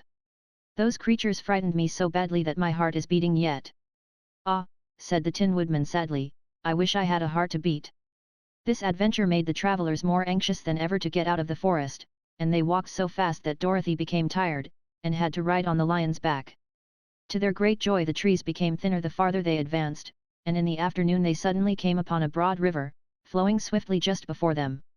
On the other side of the water they could see the road of yellow brick running through a beautiful country, with green meadows dotted with bright flowers and all the road bordered with trees hanging full of delicious fruits. They were greatly pleased to see this delightful country before them. "How shall we cross the river?" asked Dorothy. "That is easily done," replied the Scarecrow. "The Tin Woodman must build us a raft, so we can float to the other side." So the woodman took his axe and began to chop down small trees to make a raft, and while he was busy at this the Scarecrow found on the riverbank a tree full of fine fruit. This pleased Dorothy, who had eaten nothing but nuts all day, and she made a hearty meal of the ripe fruit. But it takes time to make a raft, even when one is as industrious and untiring as the Tin Woodman, and when night came the work was not done. So they found a cozy place under the trees where they slept well until the morning, and Dorothy dreamed of the Emerald City, and of the good Wizard Ounce, who would soon send her back to her own home again. Chapter 8. The Deadly Poppy Field. Our little party of travelers awakened the next morning refreshed and full of hope, and Dorothy breakfasted like a princess off peaches and plums from the trees beside the river.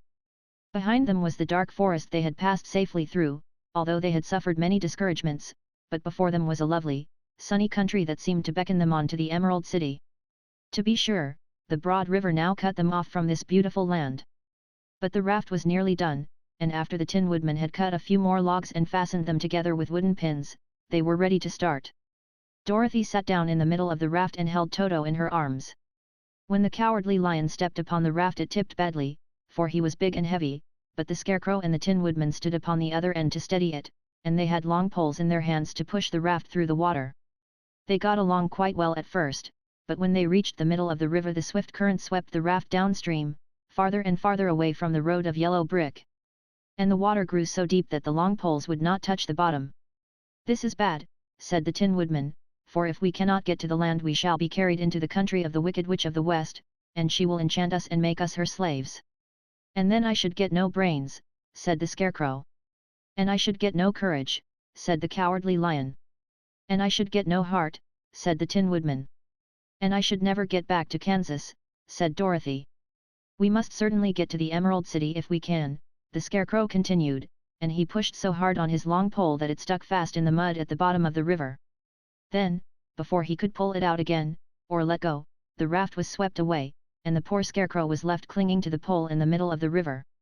"Goodbye," he called after them, and they were very sorry to leave him. Indeed, the Tin Woodman began to cry, but fortunately remembered that he might rust, and so dried his tears on Dorothy's apron. Of course this was a bad thing for the Scarecrow. "I am now worse off than when I first met Dorothy," he thought. "Then, I was stuck on a pole in a cornfield, where I could make believe scare the crows, at any rate. But surely there is no use for a Scarecrow stuck on a pole in the middle of a river. I am afraid I shall never have any brains, after all."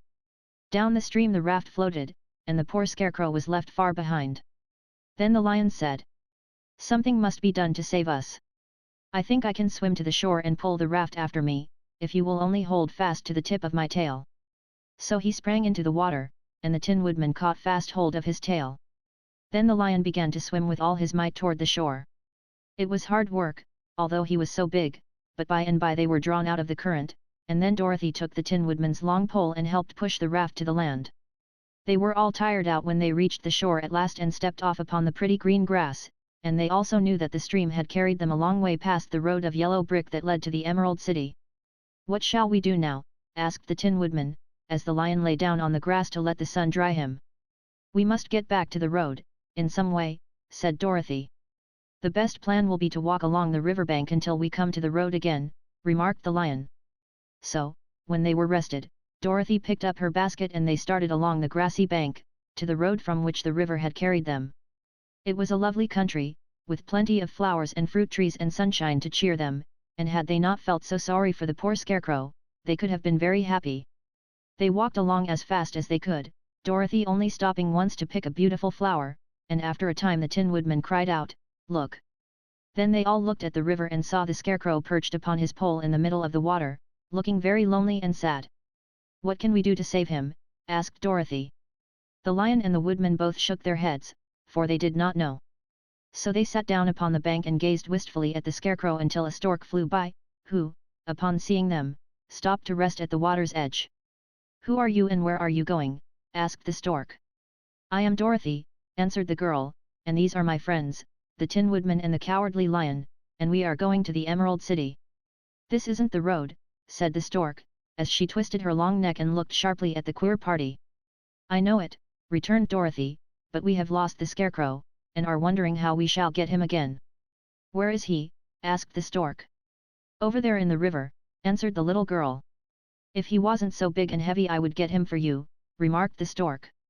"He isn't heavy a bit," said Dorothy eagerly, "for he is stuffed with straw, and if you will bring him back to us, we shall thank you ever and ever so much." "Well, I'll try," said the stork, "but if I find he is too heavy to carry I shall have to drop him in the river again." So the big bird flew into the air and over the water till she came to where the scarecrow was perched upon his pole.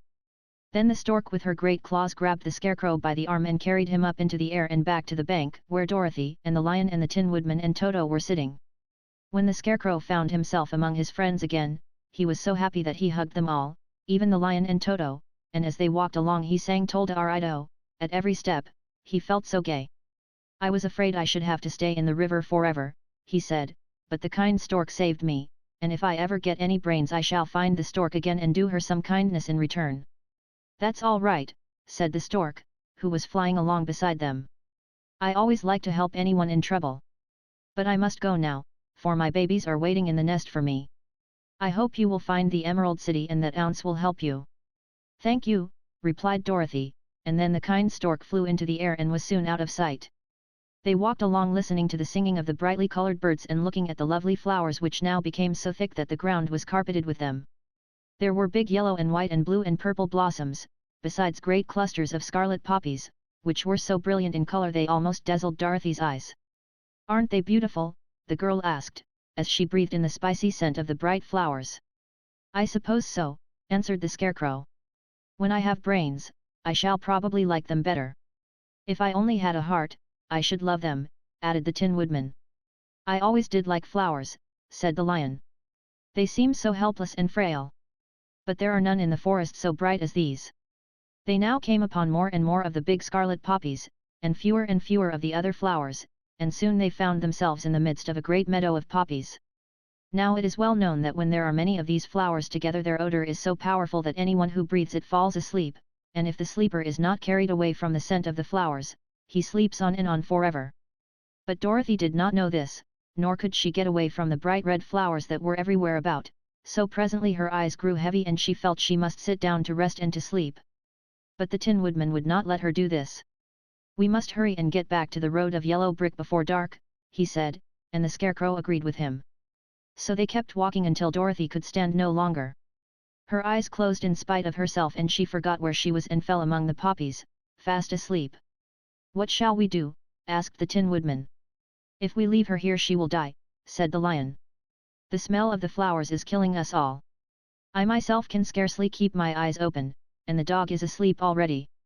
It was true, Toto had fallen down beside his little mistress. But the scarecrow and the Tin Woodman, not being made of flesh, were not troubled by the scent of the flowers. "Run fast," said the Scarecrow to the lion, "and get out of this deadly flower bed as soon as you can. We will bring the little girl with us, but if you should fall asleep you are too big to be carried."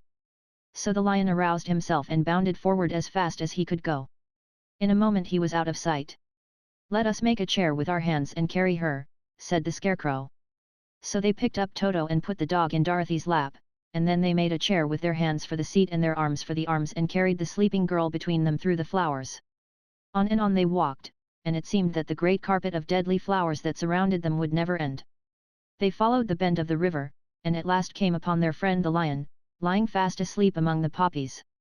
The flowers had been too strong for the huge beast and he had given up at last, and fallen only a short distance from the end of the poppy bed, where the sweet grass spread in beautiful green fields before them.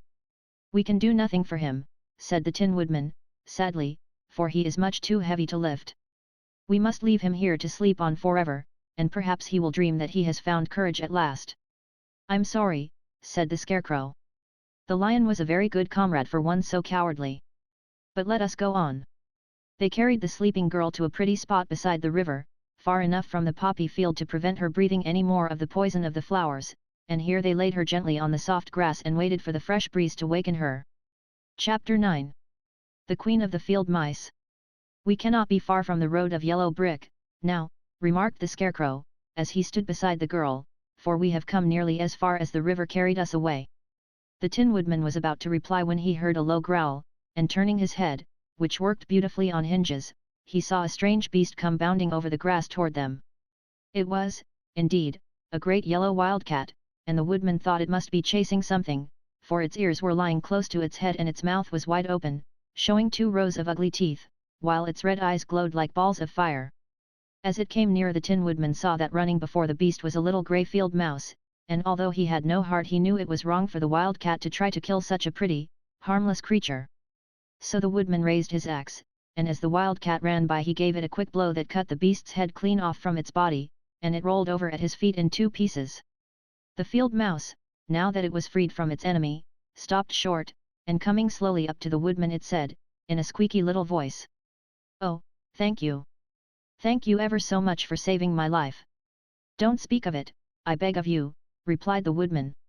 "I have no heart, you know, so I am careful to help all those who may need a friend, even if it happens to be only a mouse." "Only a mouse," cried the little animal, indignantly. "Why, I am a queen, the queen of all the field mice." "Oh, indeed," said the woodman, making a bow. "Therefore you have done a great deed, as well as a brave one, in saving my life," added the queen. At that moment several mice were seen running up as fast as their little legs could carry them, and when they saw their queen they exclaimed, "Oh, your Majesty, we thought you would be killed. How did you manage to escape the great wildcat?" They all bowed so low to the little queen that they almost stood upon their heads. "This funny tin man," she answered, "killed the wildcat and saved my life. So hereafter you must all serve him, and obey his slightest wish."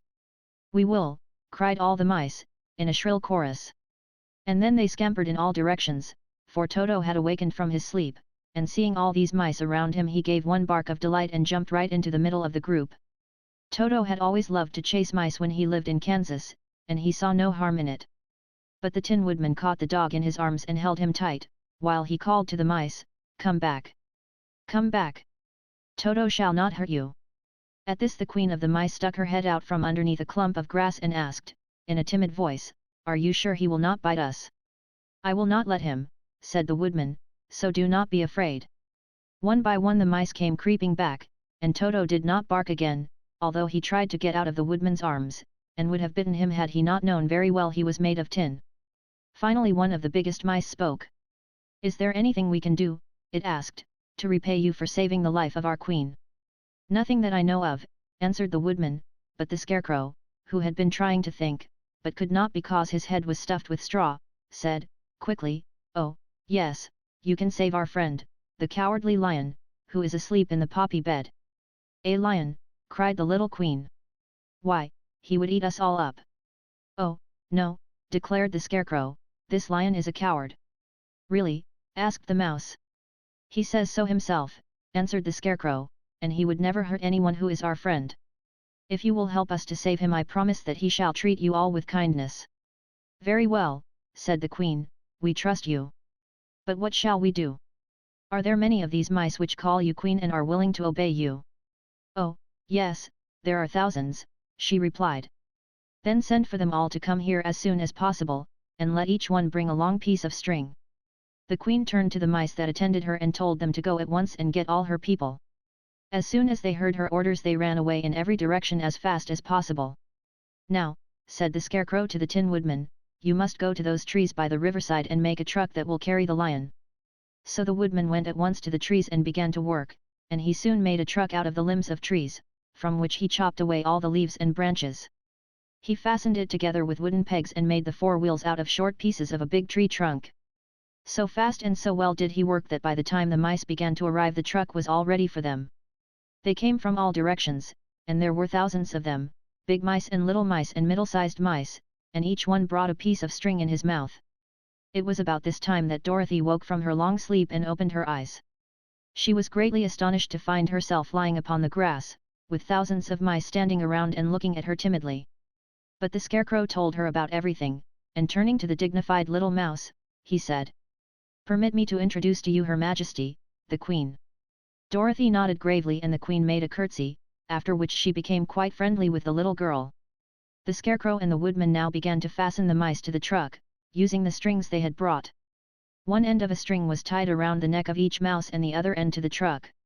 Of course the truck was 1,000 times bigger than any of the mice who were to draw it, but when all the mice had been harnessed, they were able to pull it quite easily.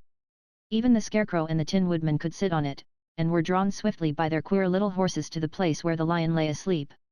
After a great deal of hard work, for the lion was heavy, they managed to get him up on the truck. Then the Queen hurriedly gave her people the order to start, for she feared if the mice stayed among the poppies too long they also would fall asleep. At first the little creatures, many though they were, could hardly stir the heavily loaded truck, but the Woodman and the Scarecrow both pushed from behind, and they got along better. Soon they rolled the lion out of the poppy bed to the green fields, where he could breathe the sweet, fresh air again, instead of the poisonous scent of the flowers. Dorothy came to meet them and thanked the little mice warmly for saving her companion from death. She had grown so fond of the big lion she was glad he had been rescued. Then the mice were unharnessed from the truck and scampered away through the grass to their homes. The Queen of the Mice was the last to leave. "If ever you need us again," she said, "come out into the field and call, and we shall hear you and come to your assistance." "Goodbye." "Goodbye," they all answered, and away the Queen ran, while Dorothy held Toto tightly lest he should run after her and frighten her. After this they sat down beside the lion until he should awaken, and the Scarecrow brought Dorothy some fruit from a tree nearby, which she ate for her dinner. Chapter 10. The Guardian of the Gate. It was some time before the cowardly lion awakened, for he had lain among the poppies a long while, breathing in their deadly fragrance, but when he did open his eyes and roll off the truck he was very glad to find himself still alive. "I ran as fast as I could," he said, sitting down and yawning, "but the flowers were too strong for me.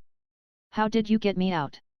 Then they told him of the field mice, and how they had generously saved him from death, and the cowardly lion laughed, and said, "I have always thought myself very big and terrible, yet such little things as flowers came near to killing me, and such small animals as mice have saved my life.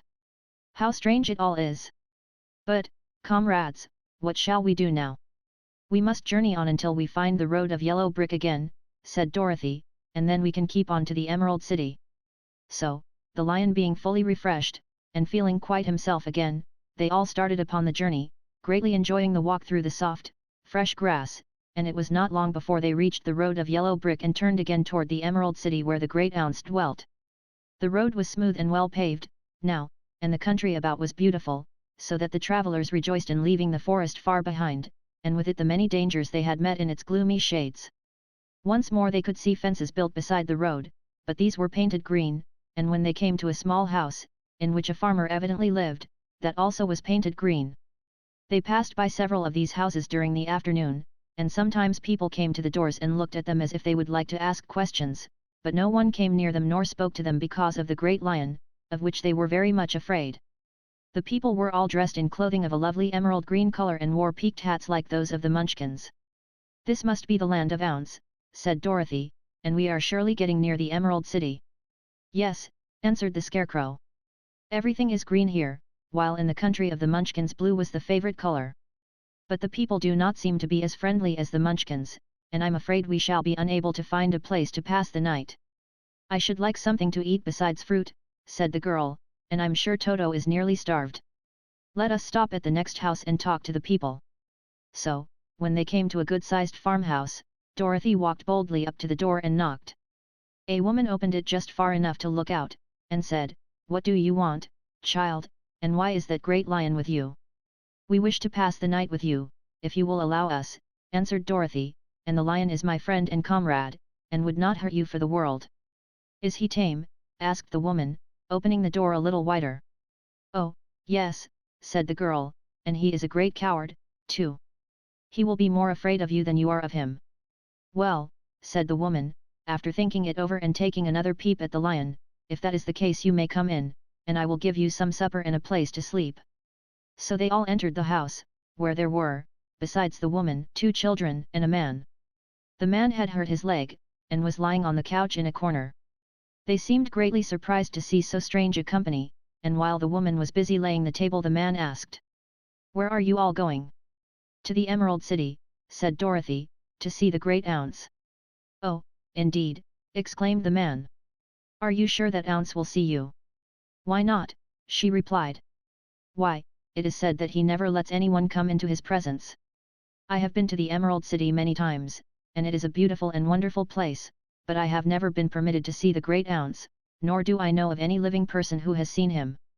"Does he never go out?" asked the Scarecrow. "Never. He sits day after day in the great throne room of his palace, and even those who wait upon him do not see him face to face." "What is he like?" asked the girl. "That is hard to tell," said the man thoughtfully. "You see, Ounce is a great wizard, and can take on any form he wishes. So that some say he looks like a bird, and some say he looks like an elephant, and some say he looks like a cat. To others he appears as a beautiful fairy, or a brownie, or in any other form that pleases him. But who the real Ounce is, when he is in his own form, no living person can tell." "That is very strange," said Dorothy, "but we must try, in some way, to see him, or we shall have made our journey for nothing." "Why do you wish to see the terrible Ounce?" asked the man. "I want him to give me some brains," said the Scarecrow eagerly. "Oh, Ounce could do that easily enough," declared the man. "He has more brains than he needs." "And I want him to give me a heart," said the Tin Woodman. "That will not trouble him," continued the man, "for Ounce has a large collection of hearts, of all sizes and shapes." "And I want him to give me courage," said the Cowardly Lion. "Ounce keeps a great pot of courage in his throne room," said the man, "which he has covered with a golden plate, to keep it from running over. He will be glad to give you some." "And I want him to send me back to Kansas," said Dorothy. "Where is Kansas?" asked the man, with surprise. "I don't know," replied Dorothy sorrowfully, "but it is my home, and I'm sure it's somewhere." "Very likely. Well, Ounce can do anything, so I suppose he will find Kansas for you. But first you must get to see him, and that will be a hard task, for the Great Wizard does not like to see anyone, and he usually has his own way. But what do you want?" he continued, speaking to Toto. Toto only wagged his tail, for, strange to say, he could not speak. The woman now called to them that supper was ready, so they gathered around the table and Dorothy ate some delicious porridge and a dish of scrambled eggs and a plate of nice white bread, and enjoyed her meal. The lion ate some of the porridge, but did not care for it, saying it was made from oats and oats were food for horses, not for lions. The Scarecrow and the Tin Woodman ate nothing at all. Toto ate a little of everything, and was glad to get a good supper again. The woman now gave Dorothy a bed to sleep in, and Toto lay down beside her, while the lion guarded the door of her room so she might not be disturbed. The Scarecrow and the Tin Woodman stood up in a corner and kept quiet all night, although of course they could not sleep. The next morning, as soon as the sun was up, they started on their way, and soon saw a beautiful green glow in the sky just before them. "That must be the Emerald City," said Dorothy.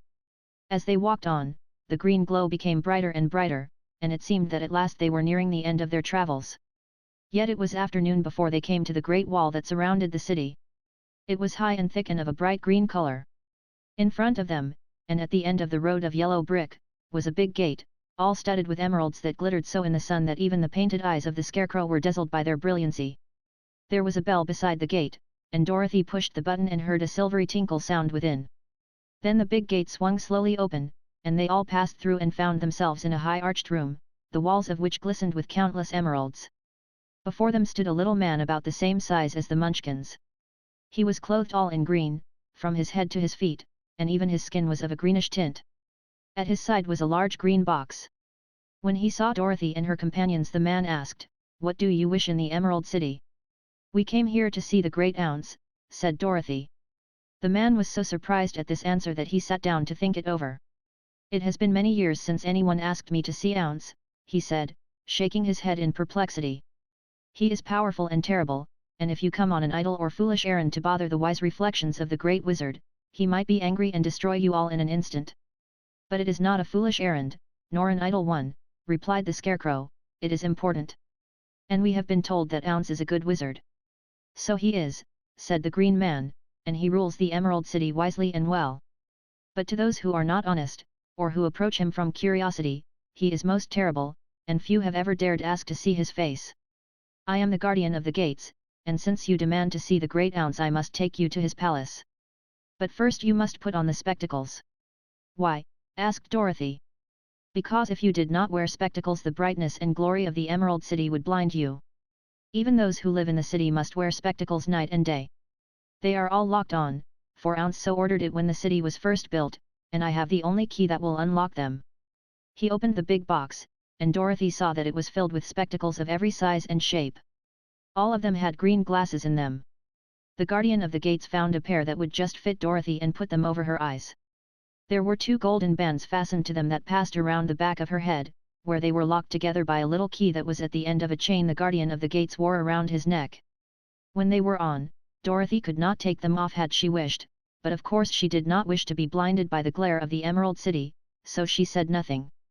Then the Green Man fitted spectacles for the Scarecrow and the Tin Woodman and the Lion, and even on little Toto, and all were locked fast with the key. Then the guardian of the gates put on his own glasses and told them he was ready to show them to the palace. Taking a big golden key from a peg on the wall, he opened another gate, and they all followed him through the portal into the streets of the Emerald City.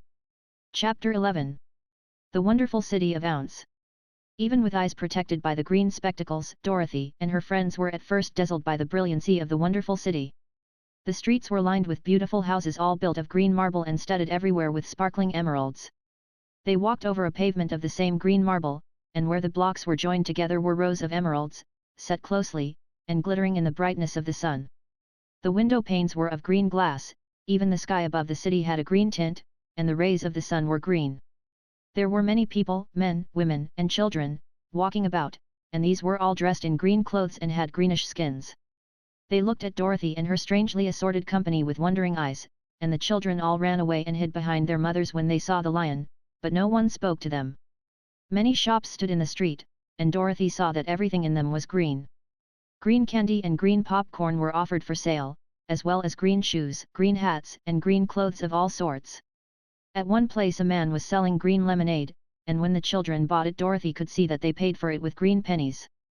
There seemed to be no horses nor animals of any kind. The men carried things around in little green carts, which they pushed before them. Everyone seemed happy and contented and prosperous. The guardian of the gates led them through the streets until they came to a big building, exactly in the middle of the city, which was the palace of Ounce, the great wizard. There was a soldier before the door, dressed in a green uniform and wearing a long green beard. "Here are strangers," said the guardian of the gates to him, "and they demand to see the great Ounce." "Step inside," answered the soldier, "and I will carry your message to him." So they passed through the palace gates and were led into a big room with a green carpet and lovely green furniture set with emeralds. The soldier made them all wipe their feet upon a green mat before entering this room, and when they were seated he said politely, "Please make yourselves comfortable while I go to the door of the throne room and tell Ounce you are here." They had to wait a long time before the soldier returned. When, at last, he came back, Dorothy asked, "Have you seen Ounce?" "Oh, no," returned the soldier, "I have never seen him. But I spoke to him as he sat behind his screen and gave him your message. He said he will grant you an audience, if you so desire, but each one of you must enter his presence alone, and he will admit but one each day. Therefore, as you must remain in the palace for several days, I will have you shown to rooms where you may rest in comfort after your journey." "Thank you," replied the girl, that is very kind of Ounce. The soldier now blew upon a green whistle, and at once a young girl, dressed in a pretty green silk gown, entered the room. She had lovely green hair and green eyes, and she bowed low before Dorothy as she said, "Follow me and I will show you your room." So Dorothy said goodbye to all her friends except Toto, and taking the dog in her arms followed the green girl through 7 passages and up 3 flights of stairs until they came to a room at the front of the palace. It was the sweetest little room in the world, with a soft comfortable bed that had sheets of green silk and a green velvet counterpane. There was a tiny fountain in the middle of the room, that shot a spray of green perfume into the air, to fall back into a beautifully carved green marble basin. Beautiful green flowers stood in the windows, and there was a shelf with a row of little green books. When Dorothy had time to open these books she found them full of queer green pictures that made her laugh, they were so funny. In a wardrobe were many green dresses, made of silk and satin and velvet, and all of them fitted Dorothy exactly. "Make yourself perfectly at home," said the green girl, "and if you wish for anything ring the bell. Ounce will send for you tomorrow morning."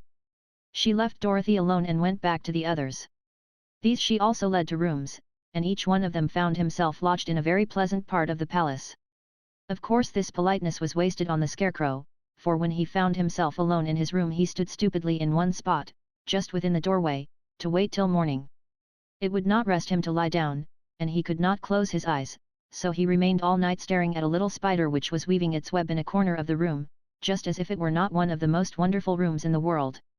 The Tin Woodman lay down on his bed from force of habit, for he remembered when he was made of flesh, but not being able to sleep, he passed the night moving his joints up and down to make sure they kept in good working order. The Lion would have preferred a bed of dried leaves in the forest, and did not like being shut up in a room, but he had too much sense to let this worry him, so he sprang upon the bed and rolled himself up like a cat and purred himself asleep in a minute. The next morning, after breakfast, the Green Maiden came to fetch Dorothy, and she dressed her in one of the prettiest gowns, made of green brocaded satin. Dorothy put on a green silk apron and tied a green ribbon around Toto's neck, and they started for the throne room of the great Ounce. First they came to a great hall in which were many ladies and gentlemen of the court, all dressed in rich costumes. These people had nothing to do but talk to each other, but they always came to wait outside the throne room every morning, although they were never permitted to see Ounce. As Dorothy entered they looked at her curiously, and one of them whispered, "Are you really going to look upon the face of Ounce the Terrible?" "Of course," answered the girl, "if he will see me." "Oh, he will see you," said the soldier who had taken her message to the wizard, "although he does not like to have people ask to see him. Indeed, at first he was angry and said I should send you back where you came from. Then he asked me what you looked like, and when I mentioned your silver shoes he was very much interested. At last I told him about the mark upon your forehead, and he decided he would admit you to his presence." Just then a bell rang, and the green girl said to Dorothy, "That is the signal. You must go into the throne room alone." She opened a little door and Dorothy walked boldly through and found herself in a wonderful place. It was a big, round room with a high arched roof, and the walls and ceiling and floor were covered with large emeralds set closely together. In the center of the roof was a great light, as bright as the sun, which made the emeralds sparkle in a wonderful manner. But what interested Dorothy most was the big throne of green marble that stood in the middle of the room.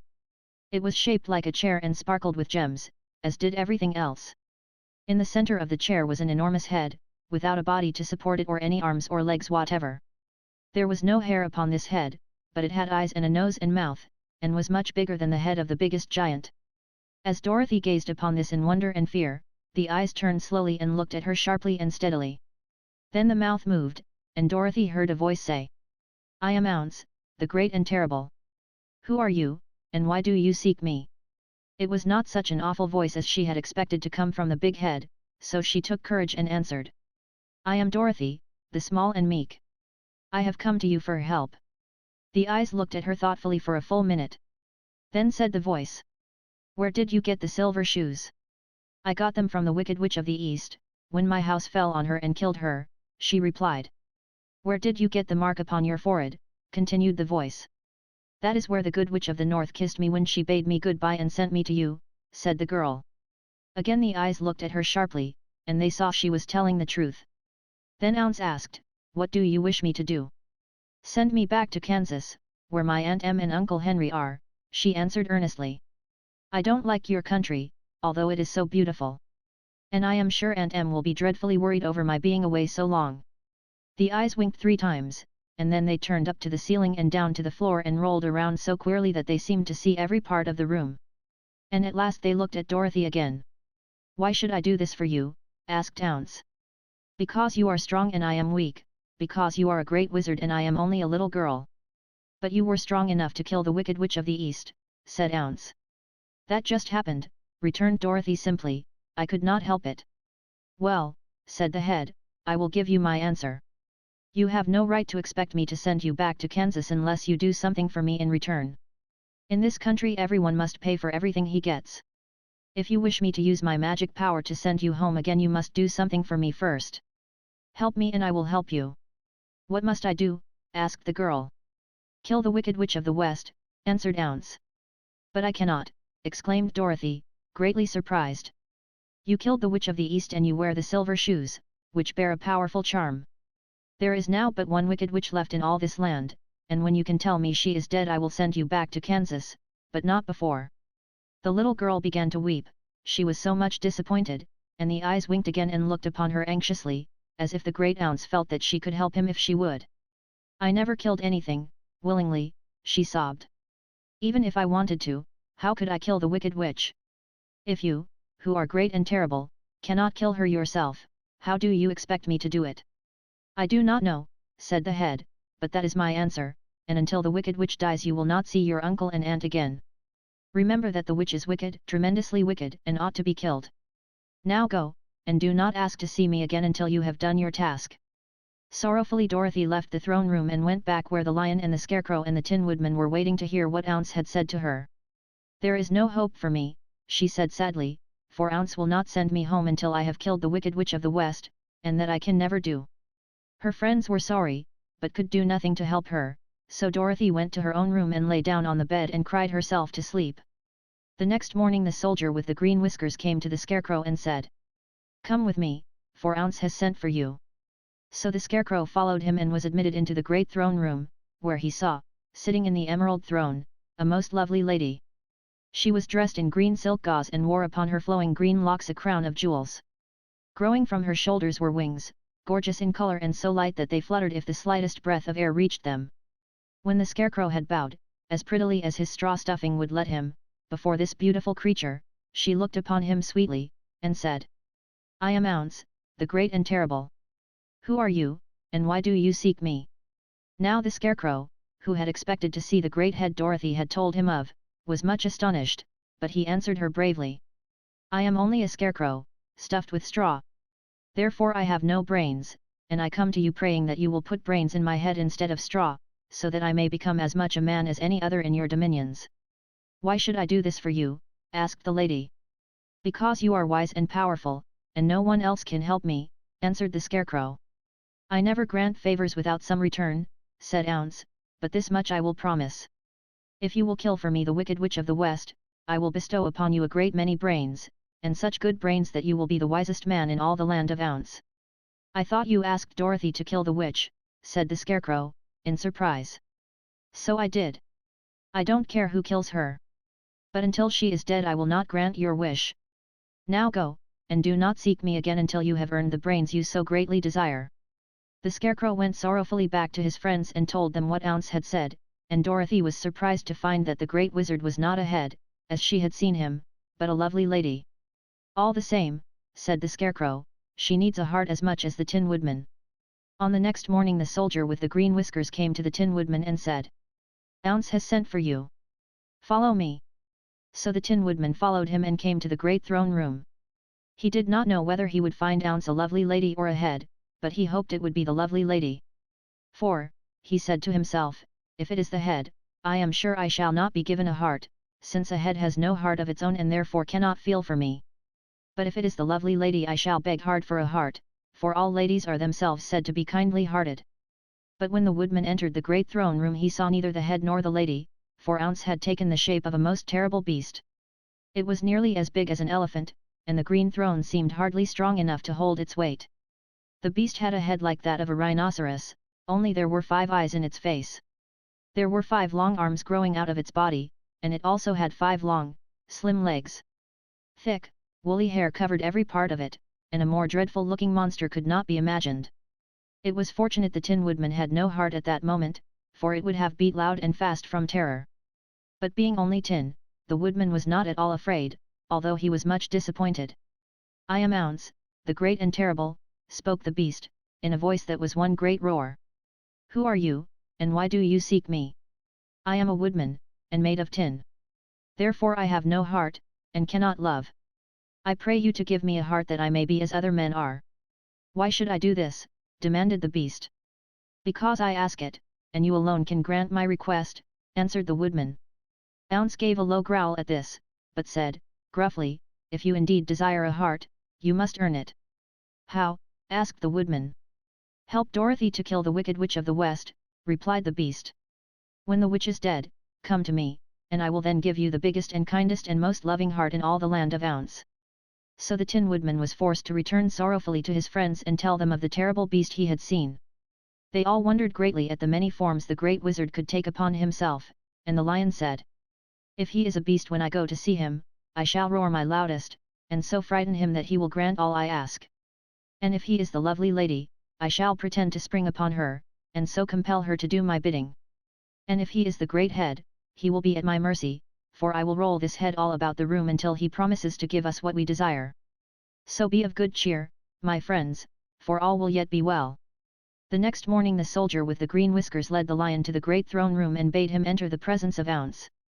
The lion at once passed through the door, and glancing around saw, to his surprise, that before the throne was a ball of fire, so fierce and glowing he could scarcely bear to gaze upon it.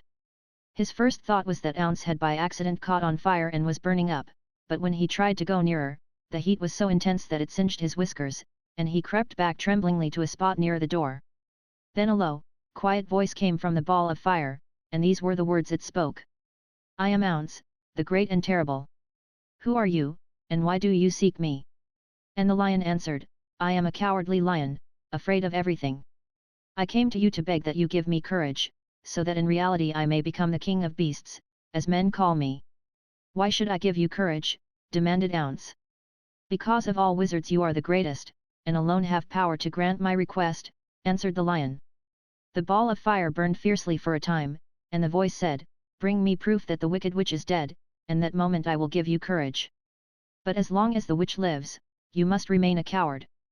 The lion was angry at this speech, but could say nothing in reply, and while he stood silently gazing at the ball of fire it became so furiously hot that he turned tail and rushed from the room. He was glad to find his friends waiting for him, and told them of his terrible interview with the wizard. "What shall we do now?" asked Dorothy sadly. "There is only one thing we can do," returned the lion, "and that is to go to the land of the Winkies, seek out the Wicked Witch, and destroy her." "But suppose we cannot," said the girl. "Then I shall never have courage," declared the lion. "And I shall never have brains," added the Scarecrow. "And I shall never have a heart," spoke the Tin Woodman. "And I shall never see Aunt Em and Uncle Henry," said Dorothy, beginning to cry. "Be careful," cried the green girl. "The tears will fall on your green silk gown and spot it." So Dorothy dried her eyes and said, "I suppose we must try it, but I am sure I do not want to kill anybody, even to see Aunt Em again." "I will go with you, but I'm too much of a coward to kill the witch," said the lion. "I will go too," declared the Scarecrow, "but I shall not be of much help to you, I am such a fool." "I haven't the heart to harm even a witch," remarked the Tin Woodman, "but if you go I certainly shall go with you." Therefore it was decided to start upon their journey the next morning, and the woodman sharpened his axe on a green grindstone and had all his joints properly oiled. The Scarecrow stuffed himself with fresh straw and Dorothy put new paint on his eyes that he might see better. The green girl, who was very kind to them, filled Dorothy's basket with good things to eat, and fastened a little bell around Toto's neck with a green ribbon. They went to bed quite early and slept soundly until daylight, when they were awakened by the crowing of a green cock that lived in the backyard of the palace, and the cackling of a hen that had laid a green egg. Chapter 12. The Search for the Wicked Witch. The soldier with the green whiskers led them through the streets of the Emerald City until they reached the room where the guardian of the gates lived. This officer unlocked their spectacles to put them back in his great box, and then he politely opened the gate for our friends. "Which road leads to the Wicked Witch of the West?" asked Dorothy.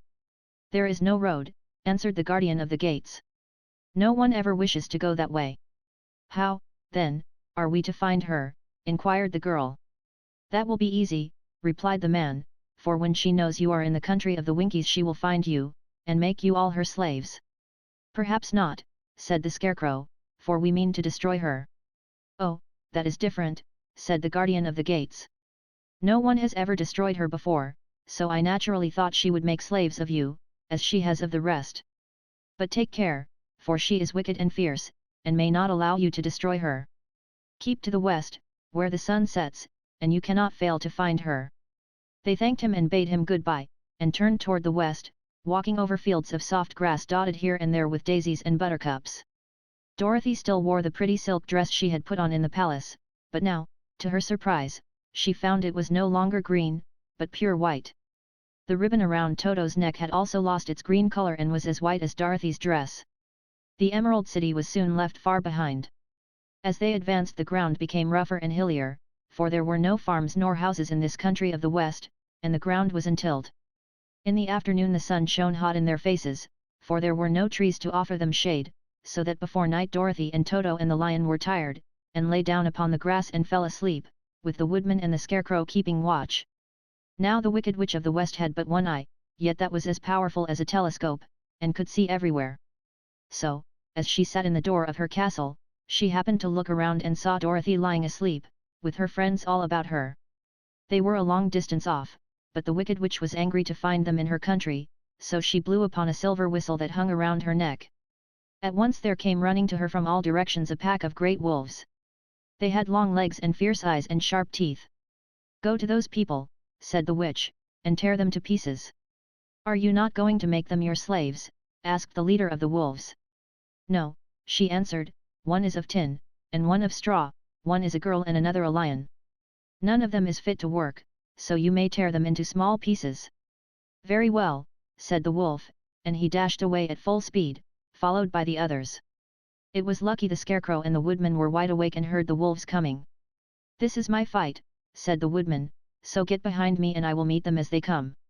He seized his axe, which he had made very sharp, and as the leader of the wolves came on the Tin Woodman swung his arm and chopped the wolf's head from its body, so that it immediately died. As soon as he could raise his axe another wolf came up, and he also fell under the sharp edge of the Tin Woodman's weapon. There were 40 wolves, and 40 times a wolf was killed, so that at last they all lay dead in a heap before the woodman. Then he put down his axe and sat beside the Scarecrow, who said, "It was a good fight, friend." They waited until Dorothy awoke the next morning. The little girl was quite frightened when she saw the great pile of shaggy wolves, but the Tin Woodman told her all. She thanked him for saving them and sat down to breakfast, after which they started again upon their journey. Now this same morning the Wicked Witch came to the door of her castle and looked out with her one eye that could see far off. She saw all her wolves lying dead, and the strangers still travelling through her country. This made her angrier than before, and she blew her silver whistle twice. Straightway a great flock of wild crows came flying toward her, enough to darken the sky. And the Wicked Witch said to the King Crow, "Fly at once to the strangers, peck out their eyes and tear them to pieces." The wild crows flew in one great flock toward Dorothy and her companions. When the little girl saw them coming she was afraid. But the Scarecrow said, "This is my battle, so lie down beside me and you will not be harmed." So they all lay upon the ground except the Scarecrow, and he stood up and stretched out his arms. And when the crows saw him they were frightened, as these birds always are by scarecrows, and did not dare to come any nearer. But the King Crow said, "It is only a stuffed man. I will peck his eyes out." The King Crow flew at the Scarecrow, who caught it by the head and twisted its neck until it died. And then another crow flew at him, and the Scarecrow twisted its neck also. There were 40 crows, and 40 times the Scarecrow twisted a neck, until at last all were lying dead beside him. Then he called to his companions to rise, and again they went upon their journey. When the Wicked Witch looked out again and saw all her crows lying in a heap, she got into a terrible rage, and blew 3 times upon her silver whistle. Forthwith there was heard a great buzzing in the air, and a swarm of black bees came flying toward her. "Go to the strangers and sting them to death," commanded the witch, and the bees turned and flew rapidly until they came to where Dorothy and her friends were walking. But the woodman had seen them coming, and the Scarecrow had decided what to do. "Take out my straw and scatter it over the little girl and the dog and the lion," he said to the woodman, "and the bees cannot sting them." This the woodman did, and as Dorothy lay close beside the lion and held Toto in her arms, the straw covered them entirely. The bees came and found no one but the woodman to sting, so they flew at him and broke off all their stings against the tin, without hurting the woodman at all. And as bees cannot live when their stings are broken, that was the end of the black bees, and they lay scattered thick about the woodman, like little heaps of fine coal. Then Dorothy and the lion got up, and the girl helped the Tin Woodman put the straw back into the scarecrow again, until he was as good as ever. So they started upon their journey once more. The Wicked Witch was so angry when she saw her black bees in little heaps like fine coal that she stamped her foot and tore her hair and gnashed her teeth. And then she called a dozen of her slaves, who were the Winkies, and gave them sharp spears, telling them to go to the strangers and destroy them. The Winkies were not a brave people, but they had to do as they were told. So they marched away until they came near to Dorothy. Then the lion gave a great roar and sprang towards them, and the poor Winkies were so frightened that they ran back as fast as they could. When they returned to the castle, the Wicked Witch beat them well with a strap, and sent them back to their work, after which she sat down to think what she should do next. She could not understand how all her plans to destroy these strangers had failed, but she was a powerful witch, as well as a wicked one, and she soon made up her mind how to act. There was, in her cupboard, a golden cap, with a circle of diamonds and rubies running round it. This golden cap had a charm. Whoever owned it could call 3 times upon the winged monkeys, who would obey any order they were given. But no person could command these strange creatures more than 3 times. Twice already the Wicked Witch had used the charm of the cap. Once was when she had made the Winkies her slaves, and set herself to rule over their country. The winged monkeys had helped her do this. The second time was when she had fought against the great ounce himself, and driven him out of the land of the west. The winged monkeys had also helped her in doing this. Only once more could she use this golden cap, for which reason she did not like to do so until all her other powers were exhausted. But now that her fierce wolves and her wild crows and her stinging bees were gone, and her slaves had been scared away by the cowardly lion, she saw there was only one way left to destroy Dorothy and her friends. So the Wicked Witch took the golden cap from her cupboard and placed it upon her head. Then she stood upon her left foot and said slowly, "Epp, pep pe, kak ke." Next she stood upon her right foot and said, "Hillo, hallo, hello." After this she stood upon both feet and cried in a loud voice, "Zzzy, zzzy, zik." Now the charm began to work. The sky was darkened, and a low rumbling sound was heard in the air. There was a rushing of many wings, a great chattering and laughing, and the sun came out of the dark sky to show the Wicked Witch surrounded by a crowd of monkeys, each with a pair of immense and powerful wings on his shoulders. One, much bigger than the others, seemed to be their leader. He flew close to the witch and said, "You have called us for the 3rd and last time. What do you command?" "Go to the strangers who are within my land and destroy them all except the lion," said the Wicked Witch. "Bring that beast to me, for I have a mind to harness him like a horse, and make him work." "Your commands shall be obeyed," said the leader. Then, with a great deal of chattering and noise, the winged monkeys flew away to the place where Dorothy and her friends were walking. Some of the monkeys seized the Tin Woodman and carried him through the air until they were over a country thickly covered with sharp rocks. Here they dropped the poor woodman, who fell a great distance to the rocks, where he lay so battered and dented that he could neither move nor groan. Others of the monkeys caught the scarecrow, and with their long fingers pulled all of the straw out of his clothes and head. They made his hat and boots and clothes into a small bundle and threw it into the top branches of a tall tree. The remaining monkeys threw pieces of stout rope around the lion and wound many coils about his body and head and legs, until he was unable to bite or scratch or struggle in any way. Then they lifted him up and flew away with him to the witch's castle, where he was placed in a small yard with a high iron fence around it, so that he could not escape. But Dorothy they did not harm at all. She stood, with Toto in her arms, watching the sad fate of her comrades and thinking it would soon be her turn. The leader of the winged monkeys flew up to her, his long, hairy arms stretched out and his ugly face grinning terribly, but he saw the mark of the good witch's kiss upon her forehead and stopped short, motioning the others not to touch her. "We dare not harm this little girl," he said to them, "for she is protected by the power of good, and that is greater than the power of evil. All we can do is to carry her to the castle of the Wicked Witch and leave her there." So, carefully and gently, they lifted Dorothy in their arms and carried her swiftly through the air until they came to the castle, where they set her down upon the front doorstep. Then the leader said to the witch, "We have obeyed you as far as we were able. The Tin Woodman and the Scarecrow are destroyed, and the lion is tied up in your yard. The little girl we dare not harm, nor the dog she carries in her arms. Your power over our band is now ended, and you will never see us again." Then all the winged monkeys, with much laughing and chattering and noise, flew into the air and were soon out of sight. The Wicked Witch was both surprised and worried when she saw the mark on Dorothy's forehead, for she knew well that neither the winged monkeys nor she, herself, dare hurt the girl in any way. She looked down at Dorothy's feet, and seeing the silver shoes, began to tremble with fear, for she knew what a powerful charm belonged to them. At first the witch was tempted to run away from Dorothy, but she happened to look into the child's eyes and saw how simple the soul behind them was, and that the little girl did not know of the wonderful power the silver shoes gave her. So the Wicked Witch laughed to herself, and thought, I can still make her my slave, for she does not know how to use her power. Then she said to Dorothy, harshly and severely, come with me, and see that you mind everything I tell you, for if you do not I will make an end of you, as I did of the Tin Woodman and the Scarecrow.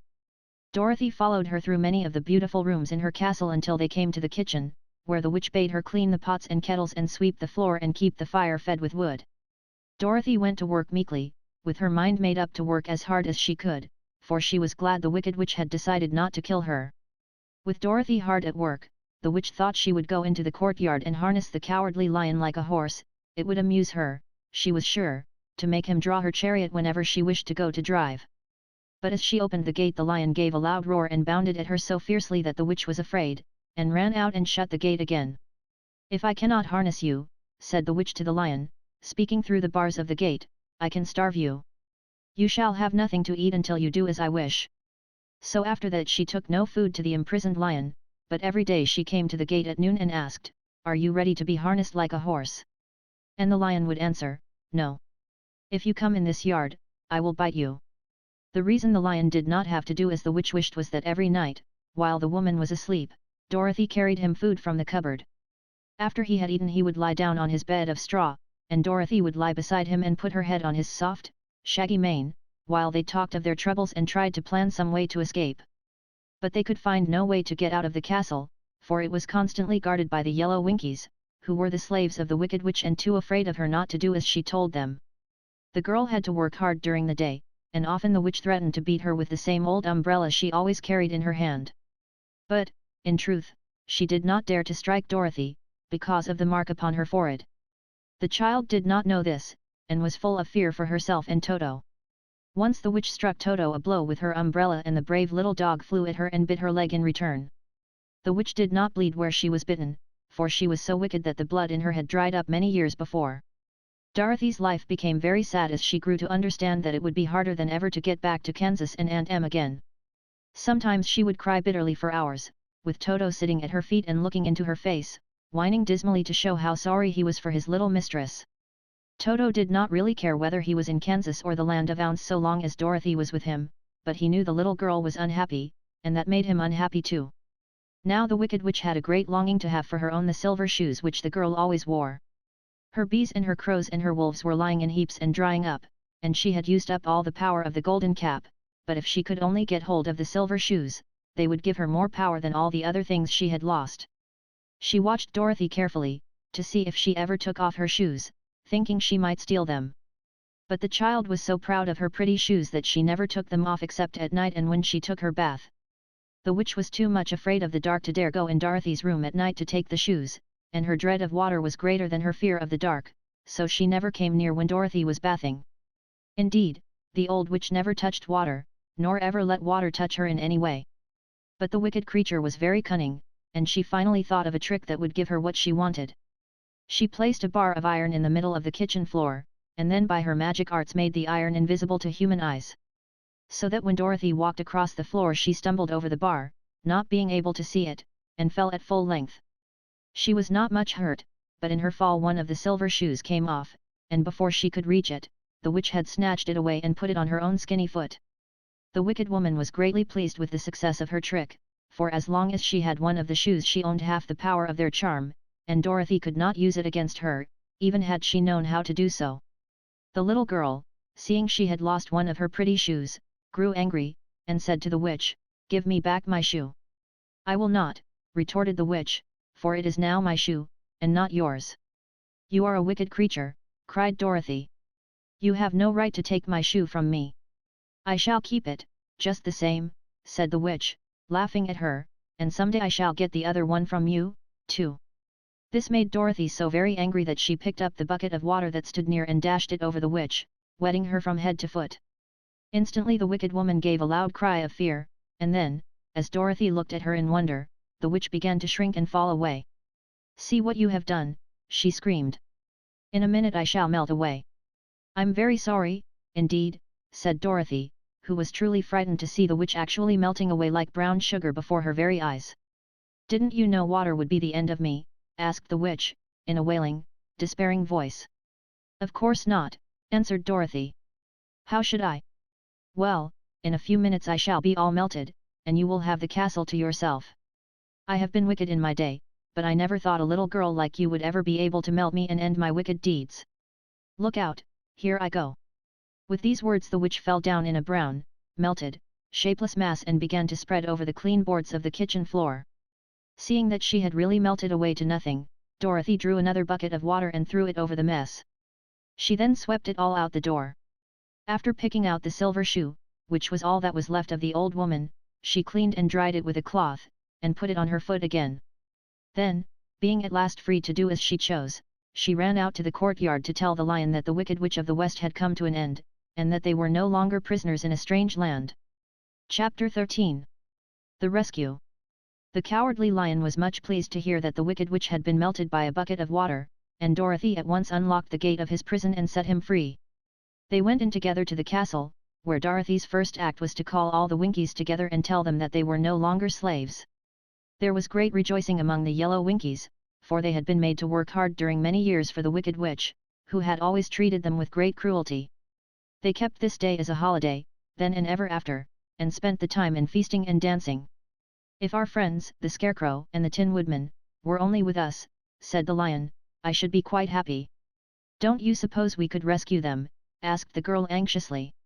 "We can try," answered the Lion. So they called the yellow Winkies and asked them if they would help to rescue their friends, and the Winkies said that they would be delighted to do all in their power for Dorothy, who had set them free from bondage.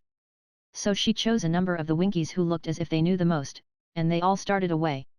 They travelled that day and part of the next until they came to the rocky plain where the Tin Woodman lay, all battered and bent. His axe was near him, but the blade was rusted and the handle broken off short. The Winkies lifted him tenderly in their arms, and carried him back to the yellow castle again, Dorothy shedding a few tears by the way at the sad plight of her old friend, and the Lion looking sober and sorry. When they reached the castle Dorothy said to the Winkies, "Are any of your people tinsmiths?" "Oh, yes. Some of us are very good tinsmiths," they told her. "Then bring them to me," she said. And when the tinsmiths came, bringing with them all their tools in baskets, she inquired, "Can you straighten out those dents in the Tin Woodman, and bend him back into shape again, and solder him together where he is broken?" The tinsmiths looked the woodman over carefully and then answered that they thought they could mend him so he would be as good as ever. So they set to work in one of the big yellow rooms of the castle and worked for 3 days and 4 nights, hammering and twisting and bending and soldering and polishing and pounding at the legs and body and head of the Tin Woodman, until at last he was straightened out into his old form, and his joints worked as well as ever. To be sure, there were several patches on him, but the tinsmiths did a good job, and as the woodman was not a vain man he did not mind the patches at all. When, at last, he walked into Dorothy's room and thanked her for rescuing him, he was so pleased that he wept tears of joy, and Dorothy had to wipe every tear carefully from his face with her apron, so his joints would not be rusted. At the same time her own tears fell thick and fast at the joy of meeting her old friend again, and these tears did not need to be wiped away. As for the Lion, he wiped his eyes so often with the tip of his tail that it became quite wet, and he was obliged to go out into the courtyard and hold it in the sun till it dried. "If we only had the Scarecrow with us again," said the Tin Woodman, when Dorothy had finished telling him everything that had happened, "I should be quite happy." "We must try to find him," said the girl. So she called the Winkies to help her, and they walked all that day and part of the next until they came to the tall tree in the branches of which the winged monkeys had tossed the Scarecrow's clothes. It was a very tall tree, and the trunk was so smooth that no one could climb it, but the woodman said at once, "I'll chop it down, and then we can get the Scarecrow's clothes." Now while the tinsmiths had been at work mending the woodman himself, another of the Winkies, who was a goldsmith, had made an axe handle of solid gold and fitted it to the woodman's axe, instead of the old broken handle. Others polished the blade until all the rust was removed and it glistened like burnished silver. As soon as he had spoken, the Tin Woodman began to chop, and in a short time the tree fell over with a crash, whereupon the Scarecrow's clothes fell out of the branches and rolled off on the ground. Dorothy picked them up and had the Winkies carry them back to the castle, where they were stuffed with nice, clean straw, and behold! Here was the Scarecrow, as good as ever, thanking them over and over again for saving him. Now that they were reunited, Dorothy and her friends spent a few happy days at the Yellow Castle, where they found everything they needed to make them comfortable. But one day the girl thought of Aunt Em, and said, "We must go back to Ounce, and claim his promise." "Yes," said the woodman, "at last I shall get my heart. And I shall get my brains," added the Scarecrow joyfully. "And I shall get my courage," said the lion thoughtfully. "And I shall get back to Kansas," cried Dorothy, clapping her hands. "Oh, let us start for the Emerald City tomorrow." This they decided to do. The next day they called the Winkies together and bade them goodbye. The Winkies were sorry to have them go, and they had grown so fond of the Tin Woodman that they begged him to stay and rule over them in the Yellow Land of the West. Finding they were determined to go, the Winkies gave Toto and the lion each a golden collar, and to Dorothy they presented a beautiful bracelet studded with diamonds, and to the Scarecrow they gave a gold-headed walking stick, to keep him from stumbling, and to the Tin Woodman they offered a silver oil can, inlaid with gold and set with precious jewels. Every one of the travelers made the Winkies a pretty speech in return, and all shook hands with them until their arms ached. Dorothy went to the witch's cupboard to fill her basket with food for the journey, and there she saw the golden cap. She tried it on her own head and found that it fitted her exactly. She did not know anything about the charm of the golden cap, but she saw that it was pretty, so she made up her mind to wear it and carry her sunbonnet in the basket. Then, being prepared for the journey, they all started for the Emerald City, and the Winkies gave them 3 cheers and many good wishes to carry with them. Chapter 14. The Winged Monkeys. You will remember there was no road, not even a pathway, between the castle of the Wicked Witch and the Emerald City. When the 4 travelers went in search of the witch, she had seen them coming, and so sent the winged monkeys to bring them to her. It was much harder to find their way back through the big fields of buttercups and yellow daisies than it was being carried. They knew, of course, they must go straight east, toward the rising sun, and they started off in the right way. But at noon, when the sun was over their heads, they did not know which was east and which was west, and that was the reason they were lost in the great fields. They kept on walking, however, and at night the moon came out and shone brightly. So they lay down among the sweet-smelling yellow flowers and slept soundly until morning, all but the Scarecrow and the Tin Woodman. The next morning the sun was behind a cloud, but they started on, as if they were quite sure which way they were going. "If we walk far enough," said Dorothy, "I am sure we shall sometime come to some place." But day by day passed away, and they still saw nothing before them but the scarlet fields.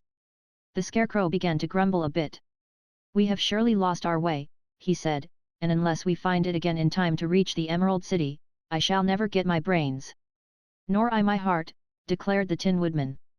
"It seems to me I can scarcely wait till I get to Ounce, and you must admit this is a very long journey." "You see," said the Cowardly Lion, with a whimper, "I haven't the courage to keep tramping forever, without getting anywhere at all." Then Dorothy lost heart. She sat down on the grass and looked at her companions, and they sat down and looked at her, and Toto found that for the first time in his life he was too tired to chase a butterfly that flew past his head. So he put out his tongue and panted and looked at Dorothy as if to ask what they should do next. "Suppose we call the field mice," she suggested. "They could probably tell us the way to the Emerald City." "To be sure they could," cried the Scarecrow. "Why didn't we think of that before?"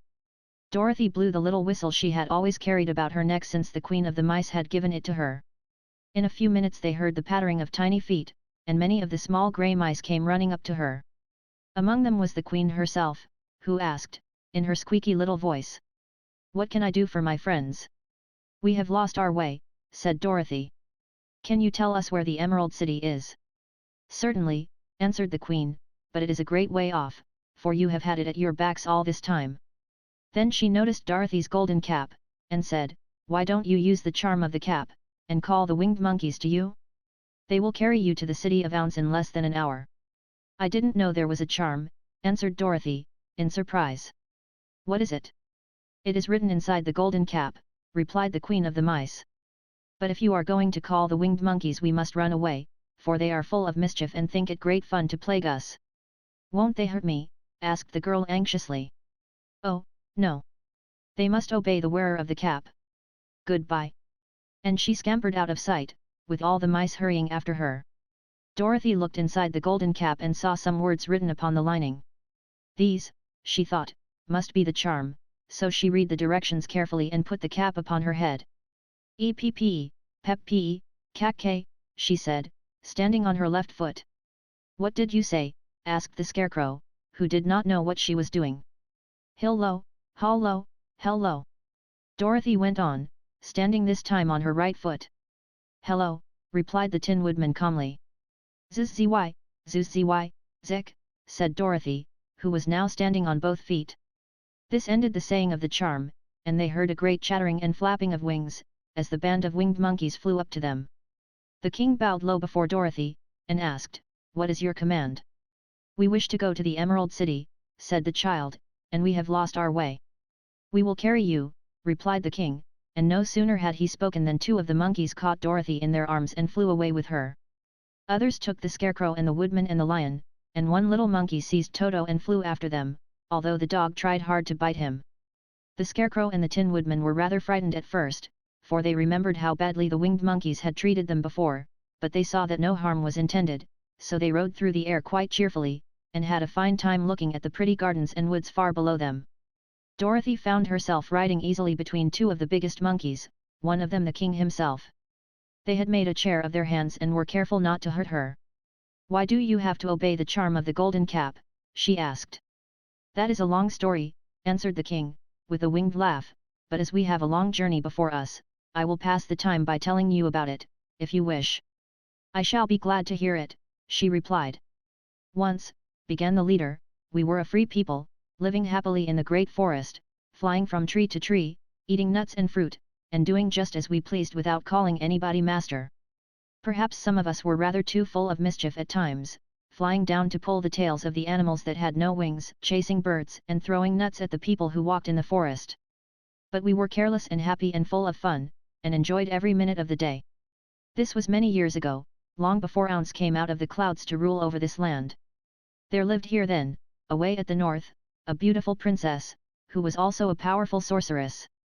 All her magic was used to help the people, and she was never known to hurt anyone who was good. Her name was Gayolette, and she lived in a handsome palace built from great blocks of ruby. Everyone loved her, but her greatest sorrow was that she could find no one to love in return, since all the men were much too stupid and ugly to mate with one so beautiful and wise. At last, however, she found a boy who was handsome and manly and wise beyond his years.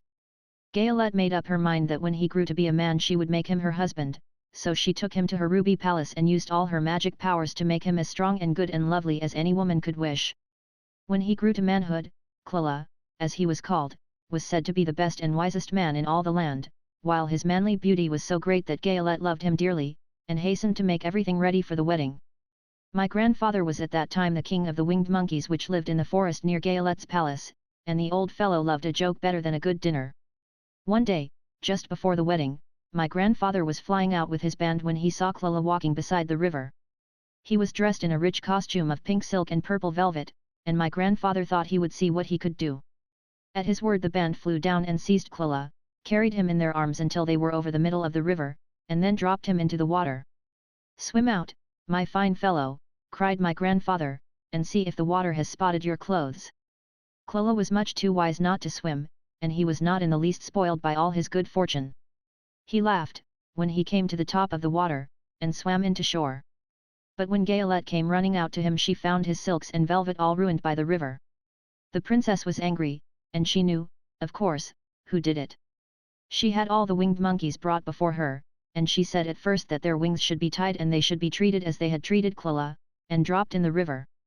But my grandfather pleaded hard, for he knew the monkeys would drown in the river with their wings tied, and Clola said a kind word for them also, so that Gayolette finally spared them, on condition that the winged monkeys should ever after do 3 times the bidding of the owner of the golden cap. This cap had been made for a wedding present to Clola, and it is said to have cost the princess half her kingdom. Of course my grandfather and all the other monkeys at once agreed to the condition, and that is how it happens that we are 3 times the slaves of the owner of the golden cap, whosoever he may be. "And what became of them?" asked Dorothy, who had been greatly interested in the story. "Clola being the first owner of the golden cap," replied the monkey, "he was the first to lay his wishes upon us. As his bride could not bear the sight of us, he called us all to him in the forest after he had married her and ordered us always to keep where she could never again set eyes on a winged monkey, which we were glad to do, for we were all afraid of her. This was all we ever had to do until the golden cap fell into the hands of the wicked witch of the West, who made us enslave the Winkies, and afterward drive Ounce himself out of the land of the West. Now the golden cap is yours, and 3 times you have the right to lay your wishes upon us." As the Monkey King finished his story, Dorothy looked down and saw the green, shining walls of the Emerald City before them. She wondered at the rapid flight of the monkeys, but was glad the journey was over. The strange creatures set the travelers down carefully before the gate of the city. The king bowed low to Dorothy, and then flew swiftly away, followed by all his band. "That was a good ride," said the little girl. "Yes, and a quick way out of our troubles," replied the lion. "How lucky it was you brought away that wonderful cap." Chapter 15.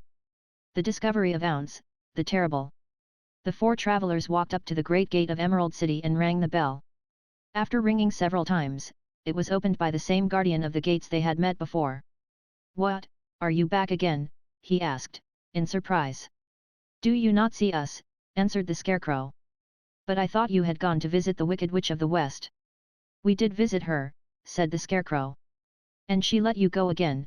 asked the man, in wonder. "She could not help it, for she is melted," explained the Scarecrow. "Melted? Well, that is good news, indeed," said the man. "Who melted her?"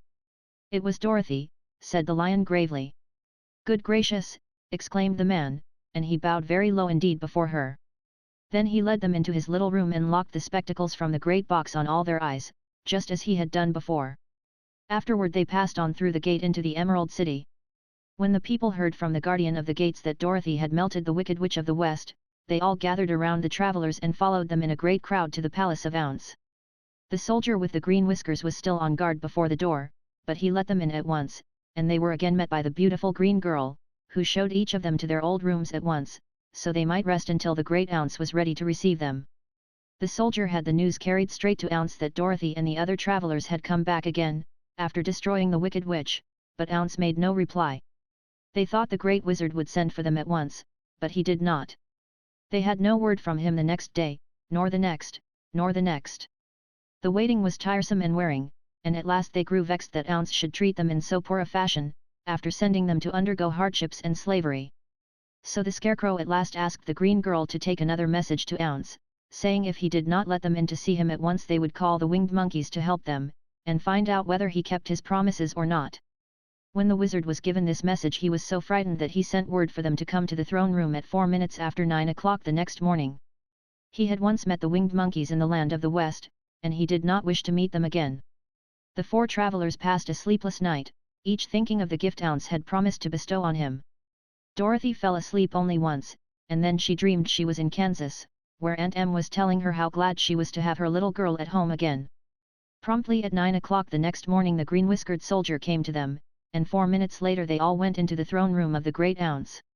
Of course each one of them expected to see the wizard in the shape he had taken before, and all were greatly surprised when they looked about and saw no one at all in the room.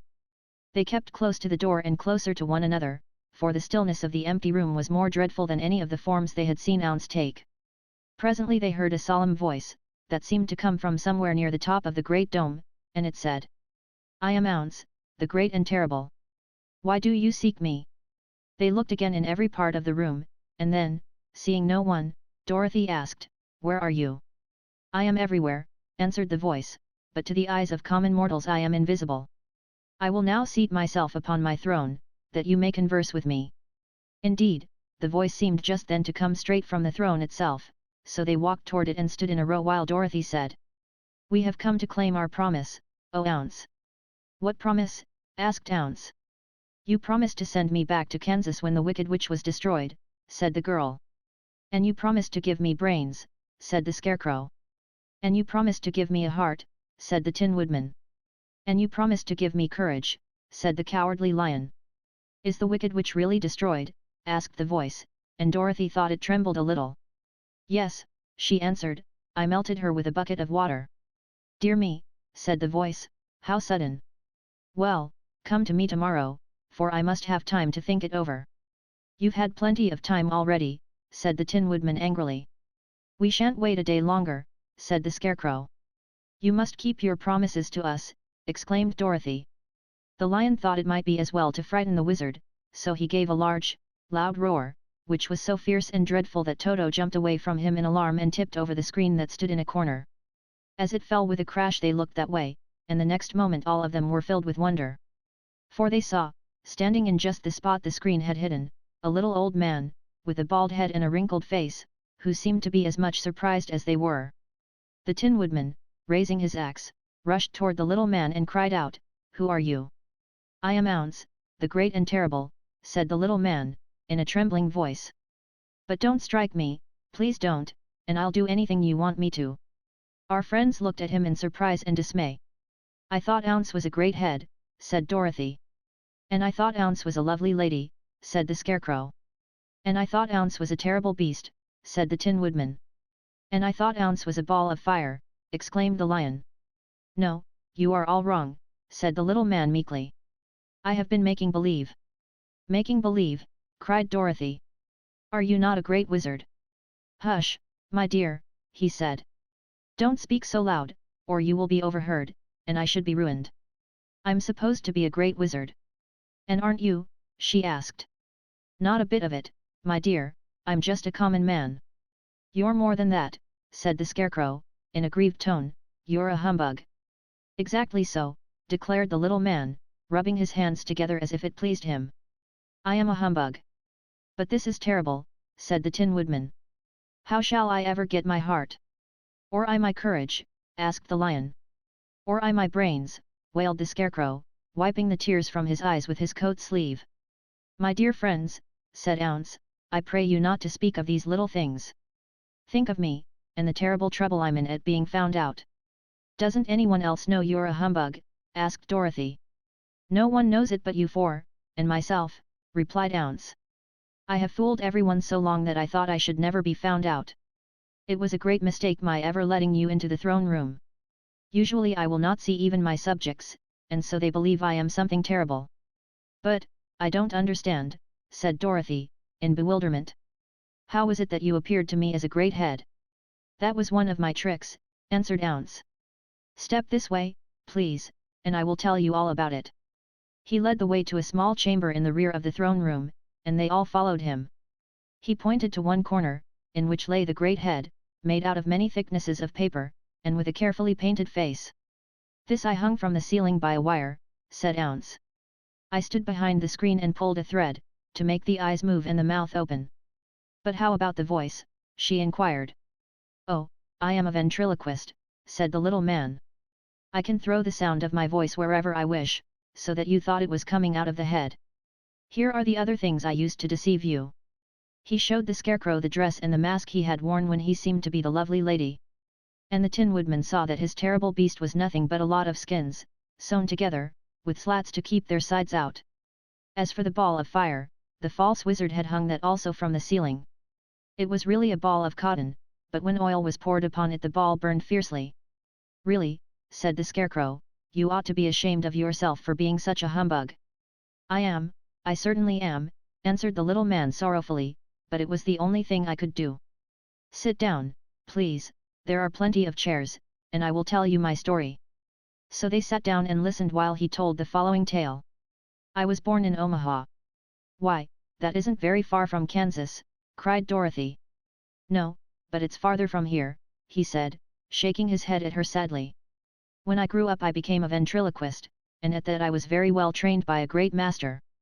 I can imitate any kind of a bird or beast." Here he mewed so like a kitten that Toto pricked up his ears and looked everywhere to see where she was.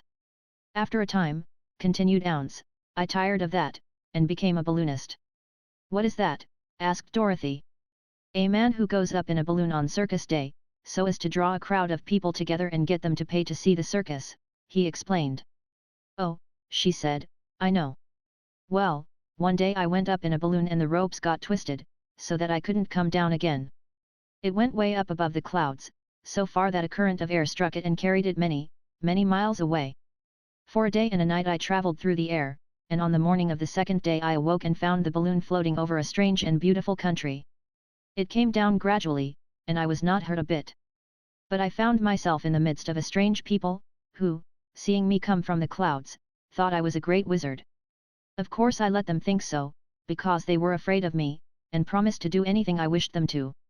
Just to amuse myself, and keep the good people busy, I ordered them to build this city, and my palace, and they did it all willingly and well. Then I thought, as the country was so green and beautiful, I would call it the Emerald City, and to make the name fit better I put green spectacles on all the people, so that everything they saw was green. But isn't everything here green? Asked Dorothy. No more than in any other city, replied Ounce, but when you wear green spectacles, why of course everything you see looks green to you. The Emerald City was built a great many years ago, for I was a young man when the balloon brought me here, and I am a very old man now.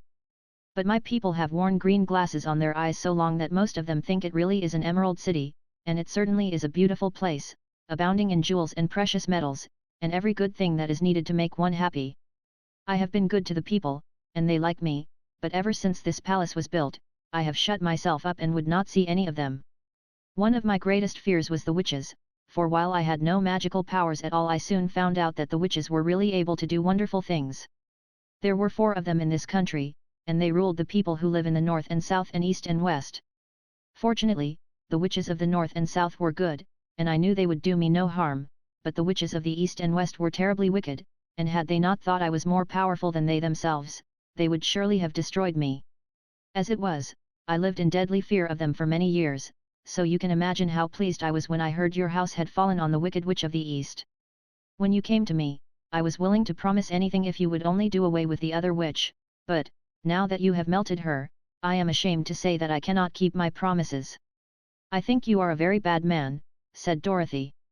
Oh, no, my dear, I'm really a very good man, but I'm a very bad wizard, I must admit. Can't you give me brains? Asked the Scarecrow. You don't need them. You are learning something every day. A baby has brains, but it doesn't know much. Experience is the only thing that brings knowledge, and the longer you are on Earth the more experience you are sure to get.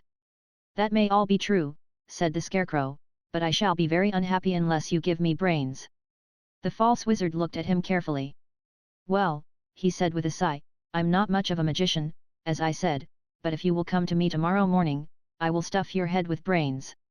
I cannot tell you how to use them, however, you must find that out for yourself. Oh, thank you, cried the Scarecrow. I'll find a way to use them, never fear. But how about my courage? Asked the Lion anxiously. You have plenty of courage, I am sure, answered Ounce. All you need is confidence in yourself.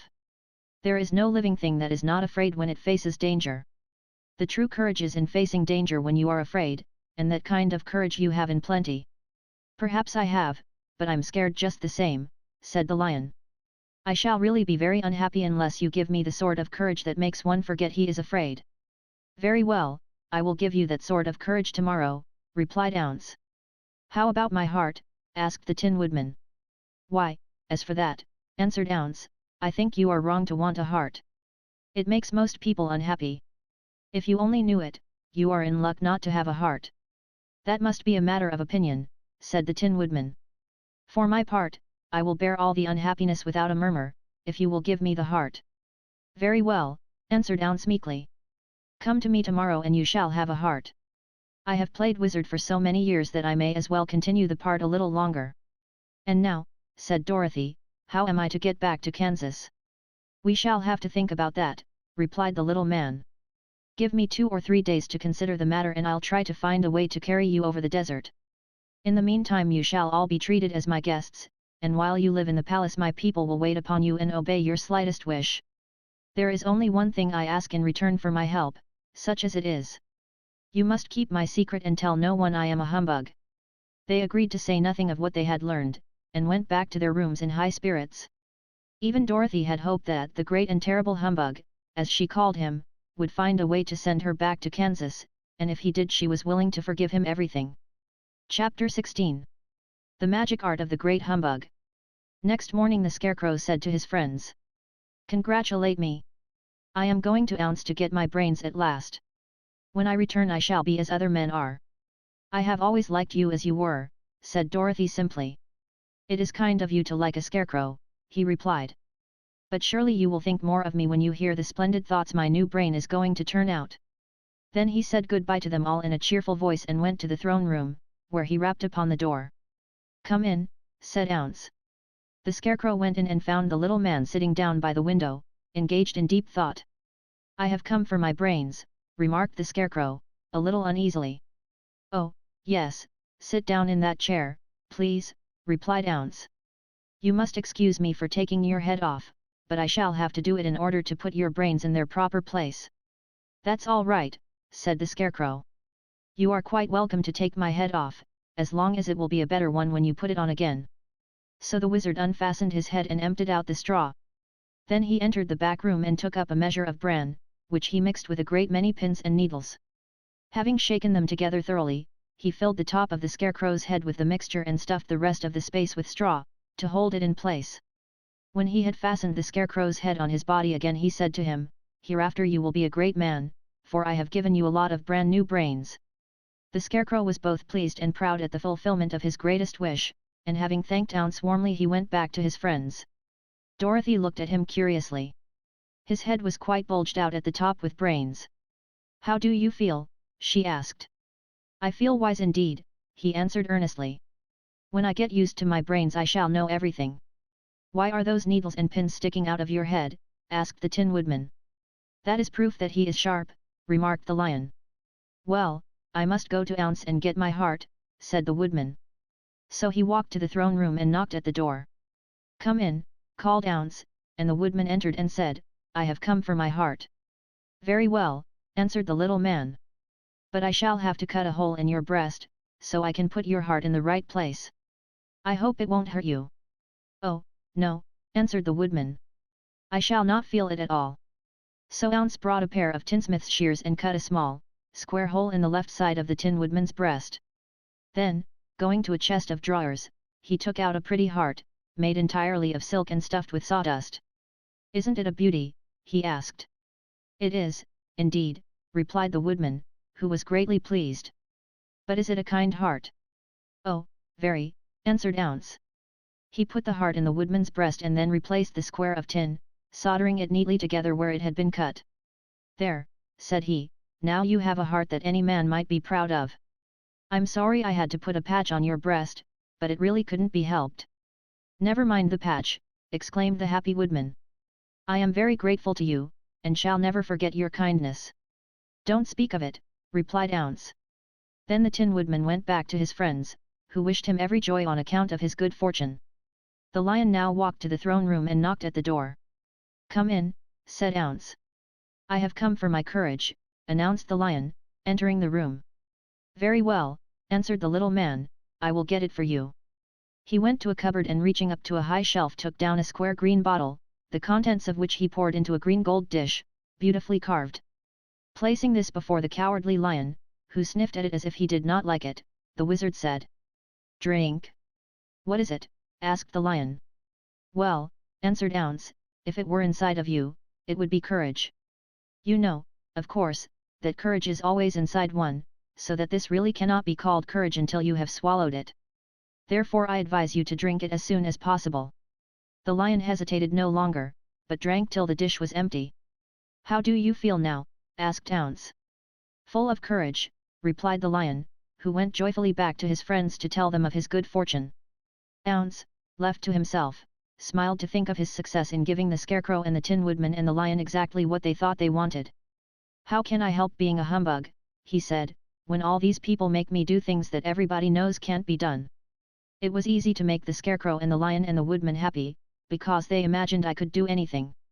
But it will take more than imagination to carry Dorothy back to Kansas, and I'm sure I don't know how it can be done. Chapter 17. How the balloon was launched. For 3 days Dorothy heard nothing from Ounce.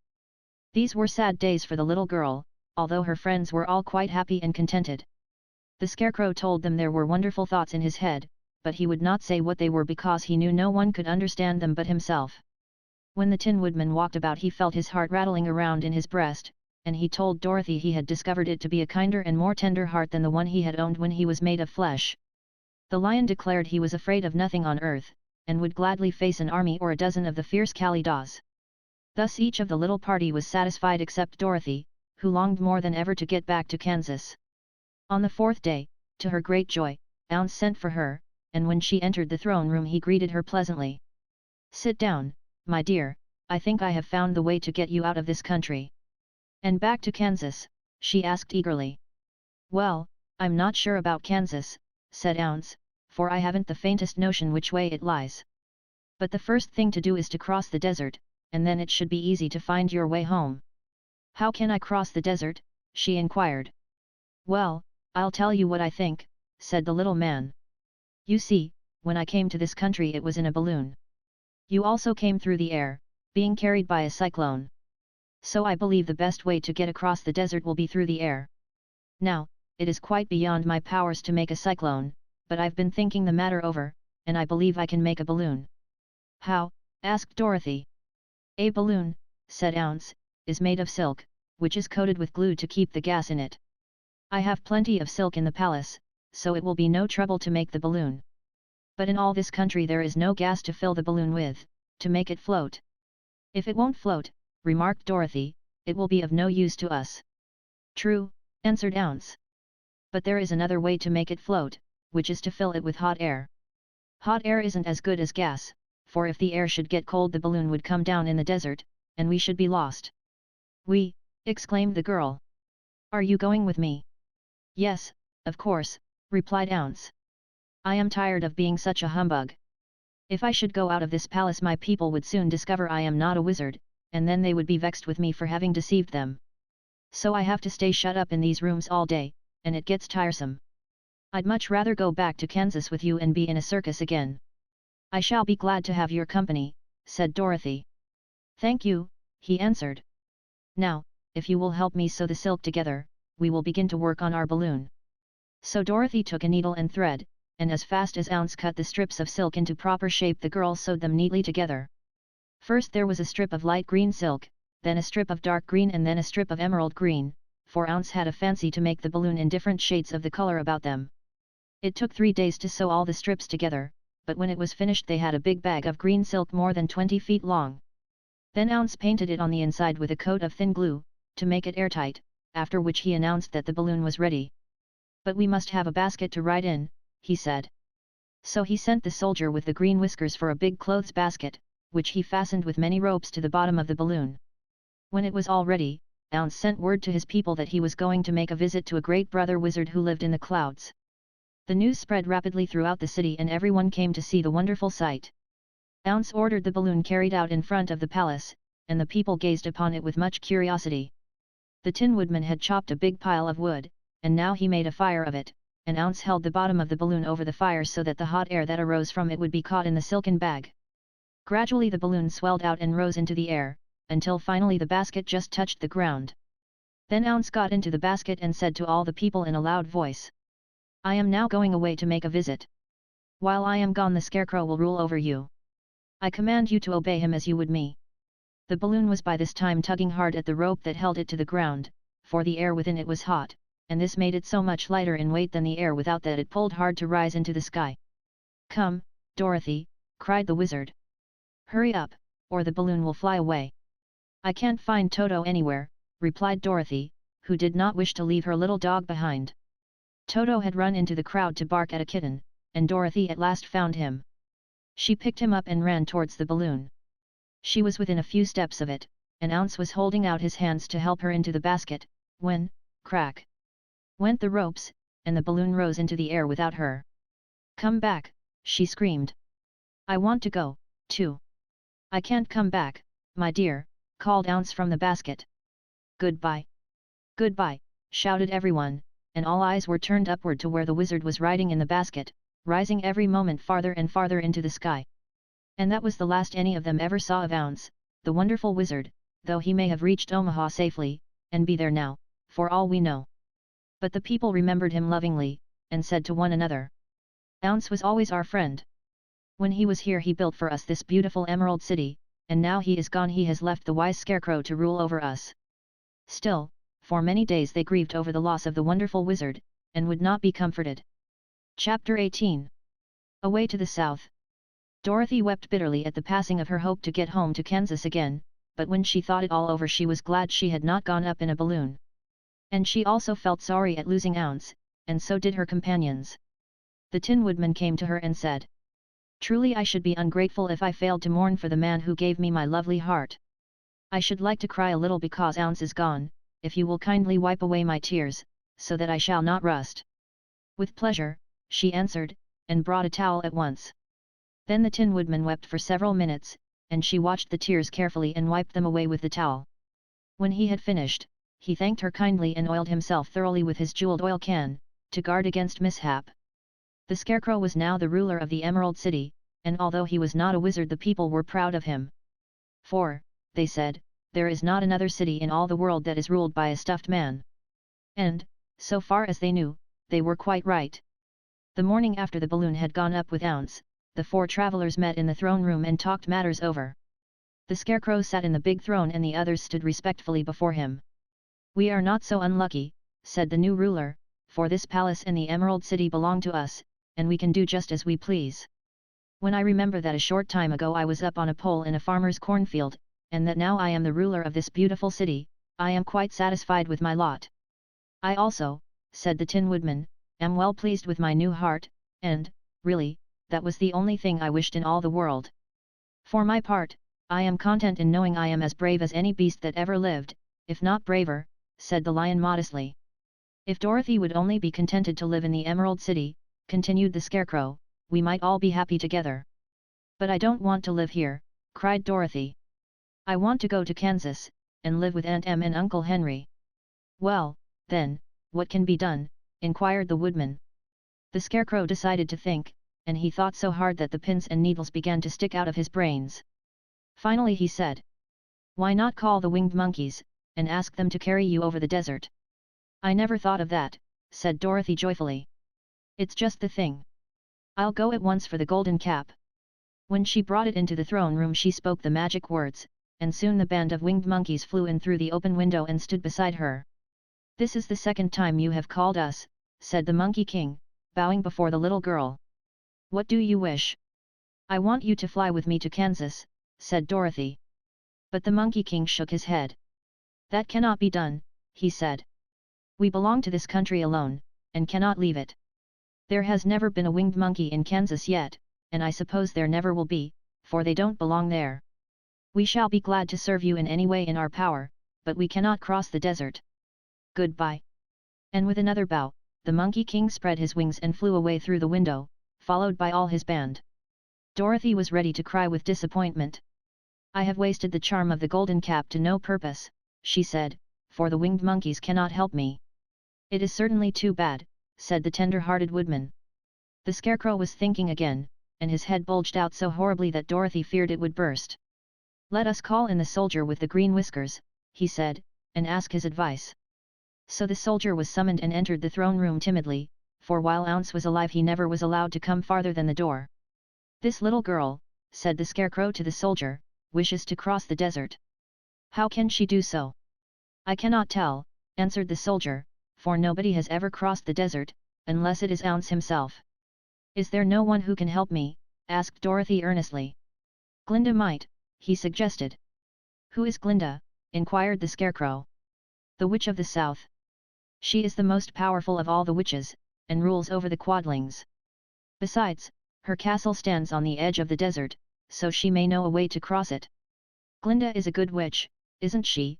asked the child. "The Quadlings think she is good," said the soldier, "and she is kind to everyone.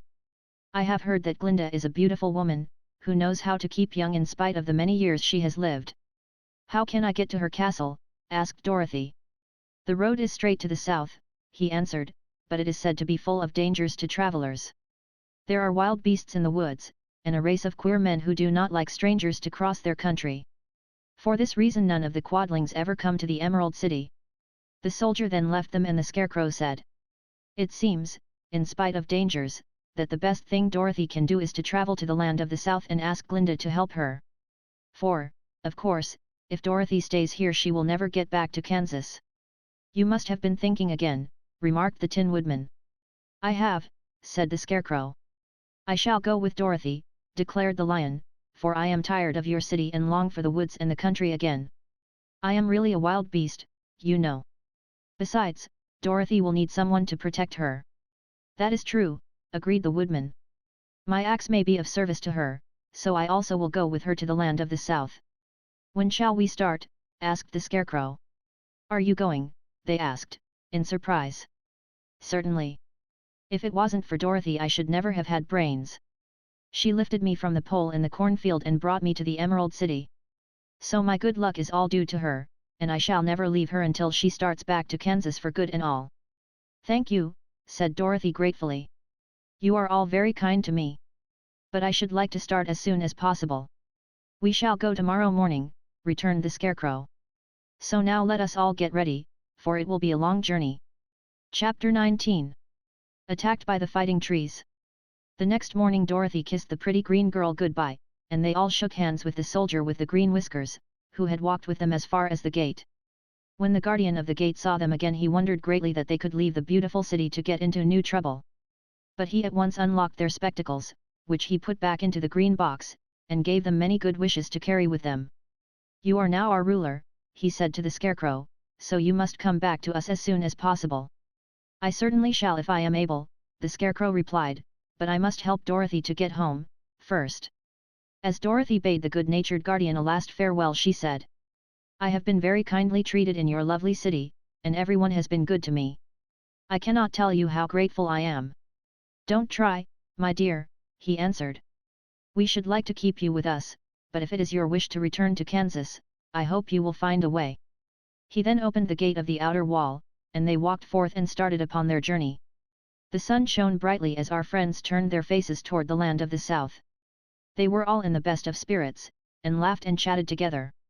Dorothy was once more filled with the hope of getting home, and the Scarecrow and the Tin Woodman were glad to be of use to her. As for the lion, he sniffed the fresh air with delight and whisked his tail from side to side in pure joy at being in the country again, while Toto ran around them and chased the moths and butterflies, barking merrily all the time. City life does not agree with me at all, remarked the lion, as they walked along at a brisk pace. I have lost much flesh since I lived there, and now I am anxious for a chance to show the other beasts how courageous I have grown. They now turned and took a last look at the Emerald City. All they could see was a mass of towers and steeples behind the green walls, and high up above everything the spires and dome of the Palace of Ounce. Ounce was not such a bad wizard, after all, said the Tin Woodman, as he felt his heart rattling around in his breast. He knew how to give me brains, and very good brains, too, said the Scarecrow. If Ounce had taken a dose of the same courage he gave me, added the lion, he would have been a brave man. Dorothy said nothing. Ounce had not kept the promise he made her, but he had done his best, so she forgave him. As he said, he was a good man, even if he was a bad wizard. The first day's journey was through the green fields and bright flowers that stretched about the Emerald City on every side. They slept that night on the grass, with nothing but the stars over them, and they rested very well indeed. In the morning they travelled on until they came to a thick wood. There was no way of going around it, for it seemed to extend to the right and left as far as they could see, and, besides, they did not dare change the direction of their journey for fear of getting lost. So they looked for the place where it would be easiest to get into the forest. The Scarecrow, who was in the lead, finally discovered a big tree with such wide-spreading branches that there was room for the party to pass underneath. So he walked forward to the tree, but just as he came under the first branches they bent down and twined around him, and the next minute he was raised from the ground and flung headlong among his fellow travelers. This did not hurt the Scarecrow, but it surprised him, and he looked rather dizzy when Dorothy picked him up. Here is another space between the trees, called the lion. Let me try it first, said the Scarecrow, for it doesn't hurt me to get thrown about. He walked up to another tree, as he spoke, but its branches immediately seized him and tossed him back again. This is strange, exclaimed Dorothy. What shall we do? The trees seem to have made up their minds to fight us, and stop our journey, remarked the lion.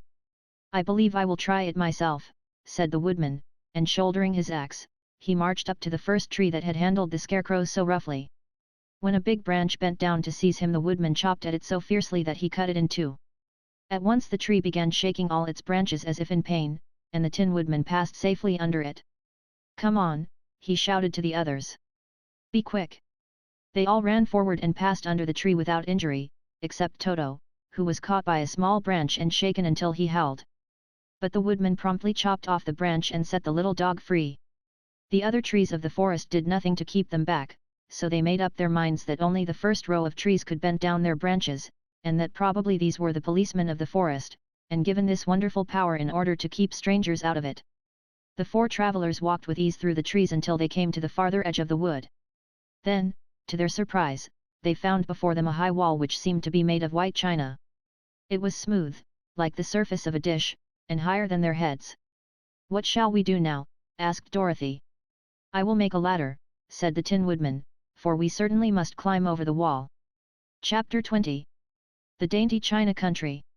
While the woodman was making a ladder from wood which he found in the forest, Dorothy lay down and slept, for she was tired by the long walk.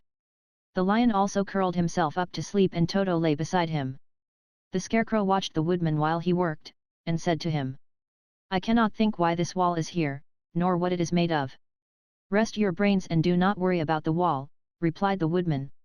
"When we have climbed over it, we shall know what is on the other side." After a time the ladder was finished. It looked clumsy, but the Tin Woodman was sure it was strong and would answer their purpose. The Scarecrow waked Dorothy and the lion and Toto, and told them that the ladder was ready. The Scarecrow climbed up the ladder first, but he was so awkward that Dorothy had to follow close behind and keep him from falling off. When he got his head over the top of the wall, the Scarecrow said, "Oh, my! Go on," exclaimed Dorothy. So the Scarecrow climbed farther up and sat down on the top of the wall, and Dorothy put her head over and cried, "Oh, my," just as the Scarecrow had done. Then Toto came up, and immediately began to bark, but Dorothy made him be still. The lion climbed the ladder next, and the Tin Woodman came last, but both of them cried, "Oh, my," as soon as they looked over the wall. When they were all sitting in a row on the top of the wall, they looked down and saw a strange sight. Before them was a great stretch of country having a floor as smooth and shining and white as the bottom of a big platter. Scattered around were many houses made entirely of china and painted in the brightest colors. These houses were quite small, the biggest of them reaching only as high as Dorothy's waist. There were also pretty little barns, with china fences around them, and many cows and sheep and horses and pigs and chickens, all made of china, were standing about in groups. But the strangest of all were the people who lived in this queer country. There were milkmaids and shepherdesses, with brightly colored bodices and golden spots all over their gowns, and princesses with most gorgeous frocks of silver and gold and purple, and shepherds dressed in knee breeches with pink and yellow and blue stripes down them, and golden buckles on their shoes, and princes with jeweled crowns upon their heads, wearing ermine robes and satin doublets, and funny clowns in ruffled gowns, with round red spots upon their cheeks and tall, pointed caps. And, strangest of all, these people were all made of china, even to their clothes, and were so small that the tallest of them was no higher than Dorothy's knee. No one did so much as look at the travelers at first, except one little purple china dog with an extra large head, which came to the wall and barked at them in a tiny voice, afterwards running away again. "How shall we get down?" asked Dorothy. They found the ladder so heavy they could not pull it up, so the Scarecrow fell off the wall and the others jumped down upon him so that the hard floor would not hurt their feet. Of course they took pains not to light on his head and get the pins in their feet. When all were safely down they picked up the Scarecrow, whose body was quite flattened out, and patted his straw into shape again. "We must cross this strange place in order to get to the other side," said Dorothy, "for it would be unwise for us to go any other way except due south." They began walking through the country of the China people, and the first thing they came to was a China milkmaid milking a China cow. As they drew near, the cow suddenly gave a kick and kicked over the stool, the pail, and even the milkmaid herself, and all fell on the china ground with a great clatter. Dorothy was shocked to see that the cow had broken her leg off, and that the pail was lying in several small pieces, while the poor milkmaid had a nick in her left elbow. "There!" cried the milkmaid angrily. "See what you have done! My cow has broken her leg, and I must take her to the mender's shop and have it glued on again. What do you mean by coming here and frightening my cow?" "I'm very sorry," returned Dorothy. "Please forgive us." But the pretty milkmaid was much too vexed to make any answer. She picked up the leg sulkily and led her cow away, the poor animal limping on 3 legs. As she left them the milkmaid cast many reproachful glances over her shoulder at the clumsy strangers, holding her nicked elbow close to her side. Dorothy was quite grieved at this mishap. "We must be very careful here," said the kind-hearted woodman, "or we may hurt these pretty little people so they will never get over it." A little farther on Dorothy met a most beautifully dressed young princess, who stopped short as she saw the strangers and started to run away. Dorothy wanted to see more of the princess, so she ran after her. But the China girl cried out, "Don't chase me! Don't chase me! She had such a frightened little voice that Dorothy stopped and said, "Why not?" "Because," answered the princess, also stopping, "a safe distance away, if I run I may fall down and break myself." "But could you not be mended?" asked the girl. "Oh, yes, but one is never so pretty after being mended, you know," replied the princess. "I suppose not," said Dorothy. "Now there is Mr. Joker, one of our clowns," continued the China lady, "who is always trying to stand upon his head. He has broken himself so often that he is mended in 100 places, and doesn't look at all pretty. Here he comes now, so you can see for yourself." Indeed, a jolly little clown came walking toward them, and Dorothy could see that in spite of his pretty clothes of red and yellow and green he was completely covered with cracks, running every which way and showing plainly that he had been mended in many places.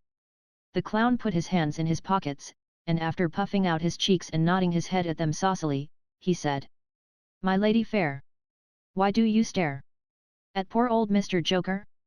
You're quite as stiff and prim as if you'd eaten up a poker." "Be quiet, sir," said the princess. "Can't you see these are strangers, and should be treated with respect?" "Well, that's respect, I expect," declared the clown, and immediately stood upon his head. "Don't mind Mr. Joker," said the princess to Dorothy. "He is considerably cracked in his head, and that makes him foolish." "Oh, I don't mind him a bit," said Dorothy. "But you are so beautiful," she continued, "that I am sure I could love you dearly. Won't you let me carry you back to Kansas, and stand you on Aunt Em's mantle? I could carry you in my basket." "That would make me very unhappy," answered the China princess. "You see, here in our country we live contentedly, and can talk and move around as we please. But whenever any of us are taken away our joints at once stiffen, and we can only stand straight and look pretty.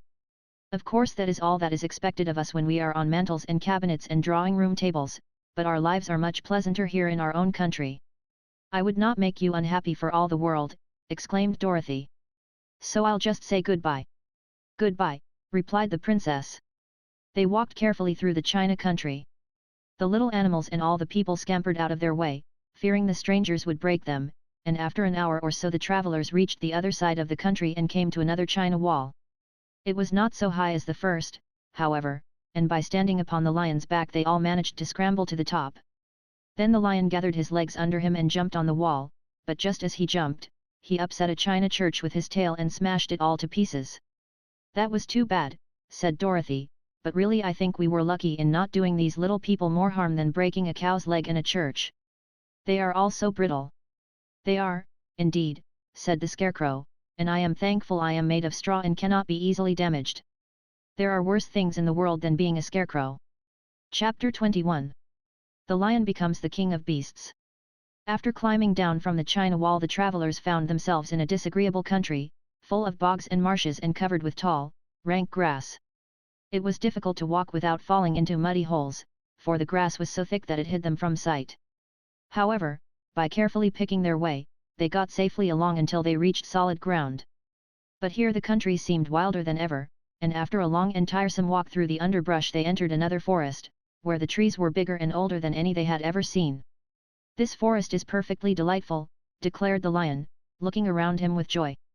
"Never have I seen a more beautiful place." "It seems gloomy," said the Scarecrow. "Not a bit of it," answered the lion. "I should like to live here all my life.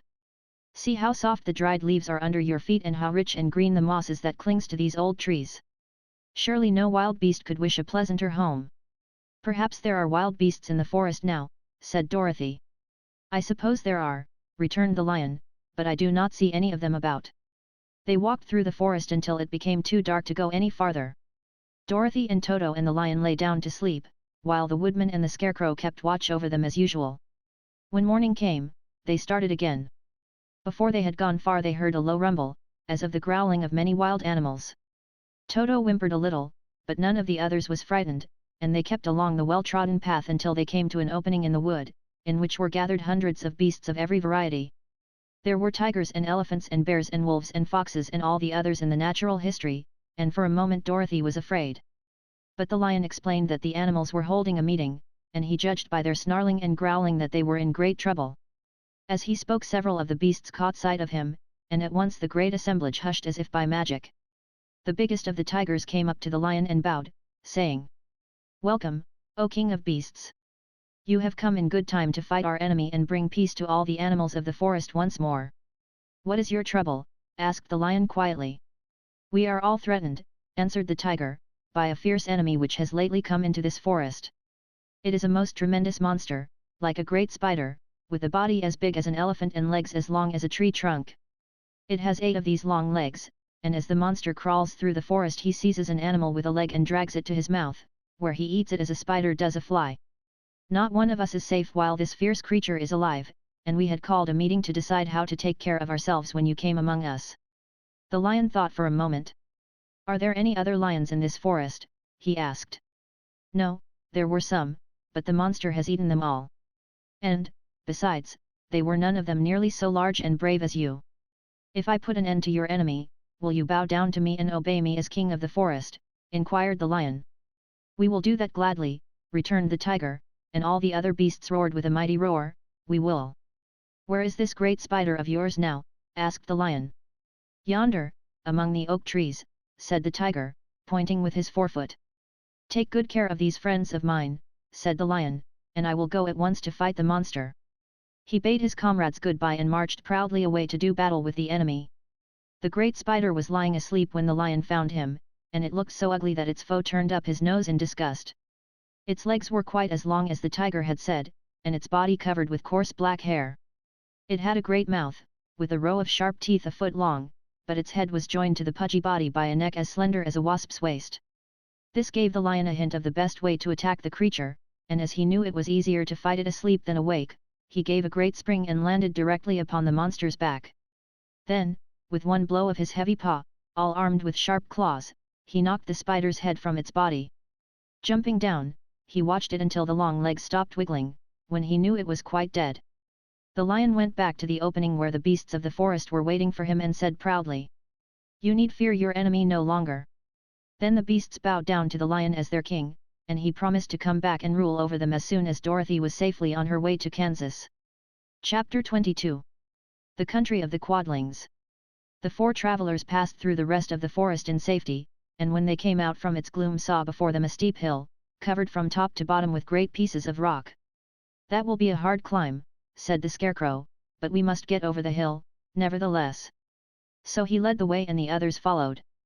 They had nearly reached the first rock when they heard a rough voice cry out, "Keep back!" "Who are you?" asked the Scarecrow. Then a head showed itself over the rock and the same voice said, "This hill belongs to us, and we don't allow anyone to cross it." "But we must cross it," said the Scarecrow. "We're going to the country of the Quadlings." "But you shall not," replied the voice, and there stepped from behind the rock the strangest man the travelers had ever seen.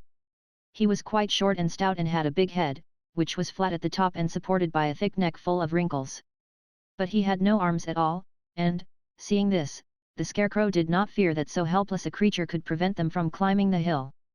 So he said, "I'm sorry not to do as you wish, but we must pass over your hill whether you like it or not," and he walked boldly forward.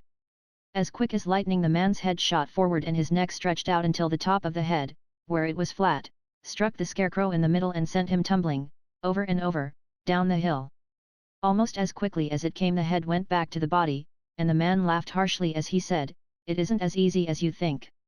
A chorus of boisterous laughter came from the other rocks, and Dorothy saw hundreds of the armless hammerheads upon the hillside, one behind every rock. The lion became quite angry at the laughter caused by the Scarecrow's mishap, and giving a loud roar that echoed like thunder, he dashed up the hill. Again a head shot swiftly out, and the great lion went rolling down the hill as if he had been struck by a cannonball. Dorothy ran down and helped the Scarecrow to his feet, and the lion came up to her, feeling rather bruised and sore, and said, "It is useless to fight people with shooting heads, no one can withstand them." "What can we do, then?" she asked. "Call the winged monkeys," suggested the Tin Woodman. "You have still the right to command them once more." "Very well," she answered, and putting on the golden cap she uttered the magic words. The monkeys were as prompt as ever, and in a few moments the entire band stood before her. "What are your commands?" inquired the king of the monkeys, bowing low. "Carry us over the hill to the country of the Quadlings," answered the girl. "It shall be done," said the king, and at once the winged monkeys caught the 4 travelers and Toto up in their arms and flew away with them.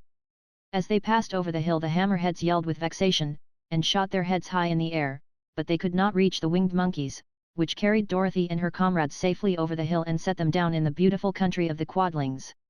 "This is the last time you can summon us," said the leader to Dorothy, "so goodbye and good luck to you." "Goodbye, and thank you very much," returned the girl, and the monkeys rose into the air and were out of sight in a twinkling. The country of the Quadlings seemed rich and happy. There was field upon field of ripening grain, with well-paved roads running between, and pretty rippling brooks with strong bridges across them. The fences and houses and bridges were all painted bright red, just as they had been painted yellow in the country of the Winkies and blue in the country of the Munchkins. The Quadlings themselves, who were short and fat and looked chubby and good-natured, were dressed all in red, which showed bright against the green grass and the yellowing grain. The monkeys had set them down near a farmhouse, and the four travelers walked up to it and knocked at the door.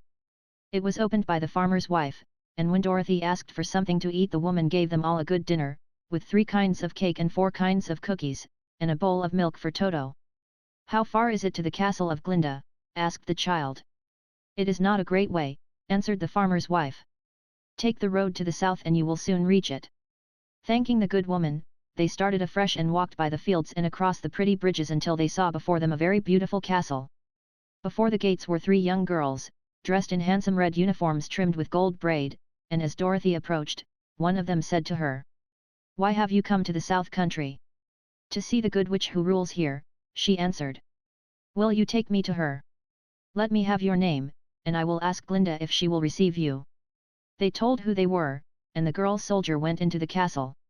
After a few moments she came back to say that Dorothy and the others were to be admitted at once. Chapter 23. Glinda the Good Witch grants Dorothy's wish. Before they went to see Glinda, however, they were taken to a room of the castle, where Dorothy washed her face and combed her hair, and the lion shook the dust out of his mane, and the scarecrow patted himself into his best shape, and the woodman polished his tin and oiled his joints. When they were all quite presentable they followed the soldier girl into a big room where the witch Glinda sat upon a throne of rubies. She was both beautiful and young to their eyes. Her hair was a rich red in color and fell in flowing ringlets over her shoulders. Her dress was pure white but her eyes were blue, and they looked kindly upon the little girl. "What can I do for you, my child?" she asked.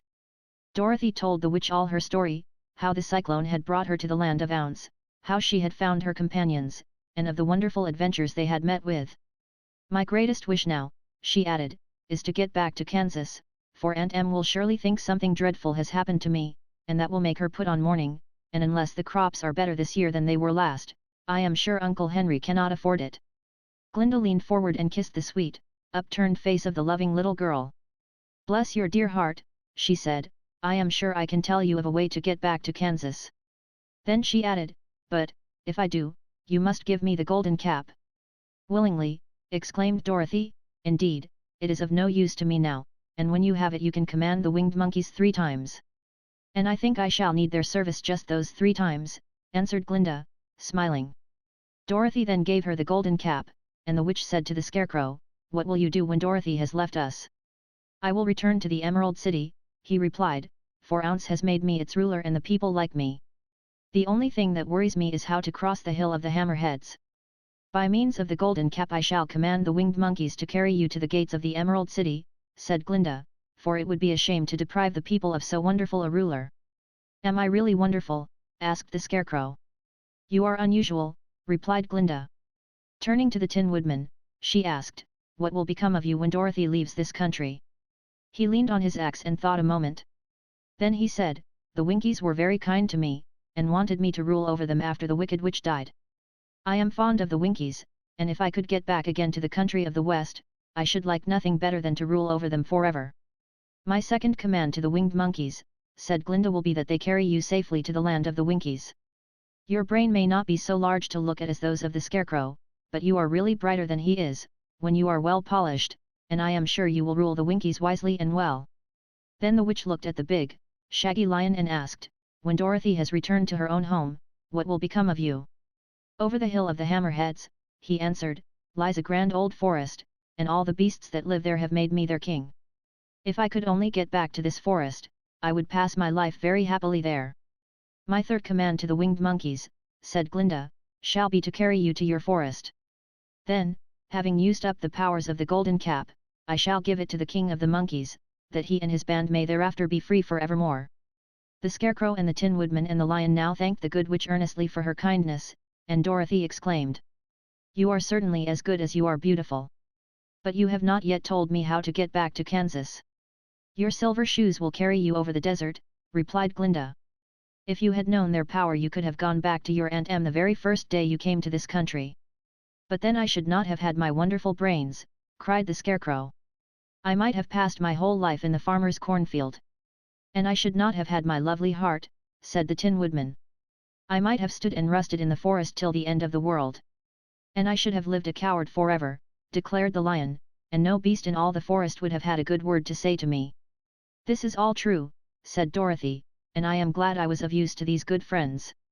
But now that each of them has had what he most desired, and each is happy in having a kingdom to rule besides, I think I should like to go back to Kansas." "The silver shoes," said the good witch, "have wonderful powers. And one of the most curious things about them is that they can carry you to any place in the world in 3 steps, and each step will be made in the wink of an eye. All you have to do is to knock the heels together 3 times and command the shoes to carry you wherever you wish to go." "If that is so," said the child joyfully, "I will ask them to carry me back to Kansas at once." She threw her arms around the Lion's neck and kissed him, patting his big head tenderly. Then she kissed the Tin Woodman, who was weeping in a way most dangerous to his joints.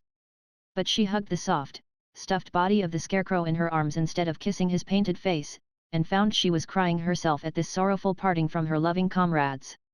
Glinda the Good stepped down from her ruby throne to give the little girl a goodbye kiss, and Dorothy thanked her for all the kindness she had shown to her friends and herself. Dorothy now took Toto up solemnly in her arms, and having said one last goodbye she clapped the heels of her shoes together 3 times, saying, "Take me home to Aunt Em." Instantly she was whirling through the air, so swiftly that all she could see or feel was the wind whistling past her ears. The silver shoes took but 3 steps, and then she stopped so suddenly that she rolled over upon the grass several times before she knew where she was. At length, however, she sat up and looked about her. "Good gracious!" she cried. For she was sitting on the broad Kansas prairie, and just before her was the new farmhouse Uncle Henry built after the cyclone had carried away the old one. Uncle Henry was milking the cows in the barnyard, and Toto had jumped out of her arms and was running toward the barn, barking furiously. Dorothy stood up and found she was in her stocking feet. For the silver shoes had fallen off in her flight through the air, and were lost forever in the desert. Chapter 24. Home again. Aunt Em had just come out of the house to water the cabbages when she looked up and saw Dorothy running toward her. "My darling child," she cried, folding the little girl in her arms and covering her face with kisses. "Where in the world did you come from?" "From the land of Ounce," said Dorothy gravely. "And here is Toto, too. And oh, Aunt Em! I'm so glad to be at home again."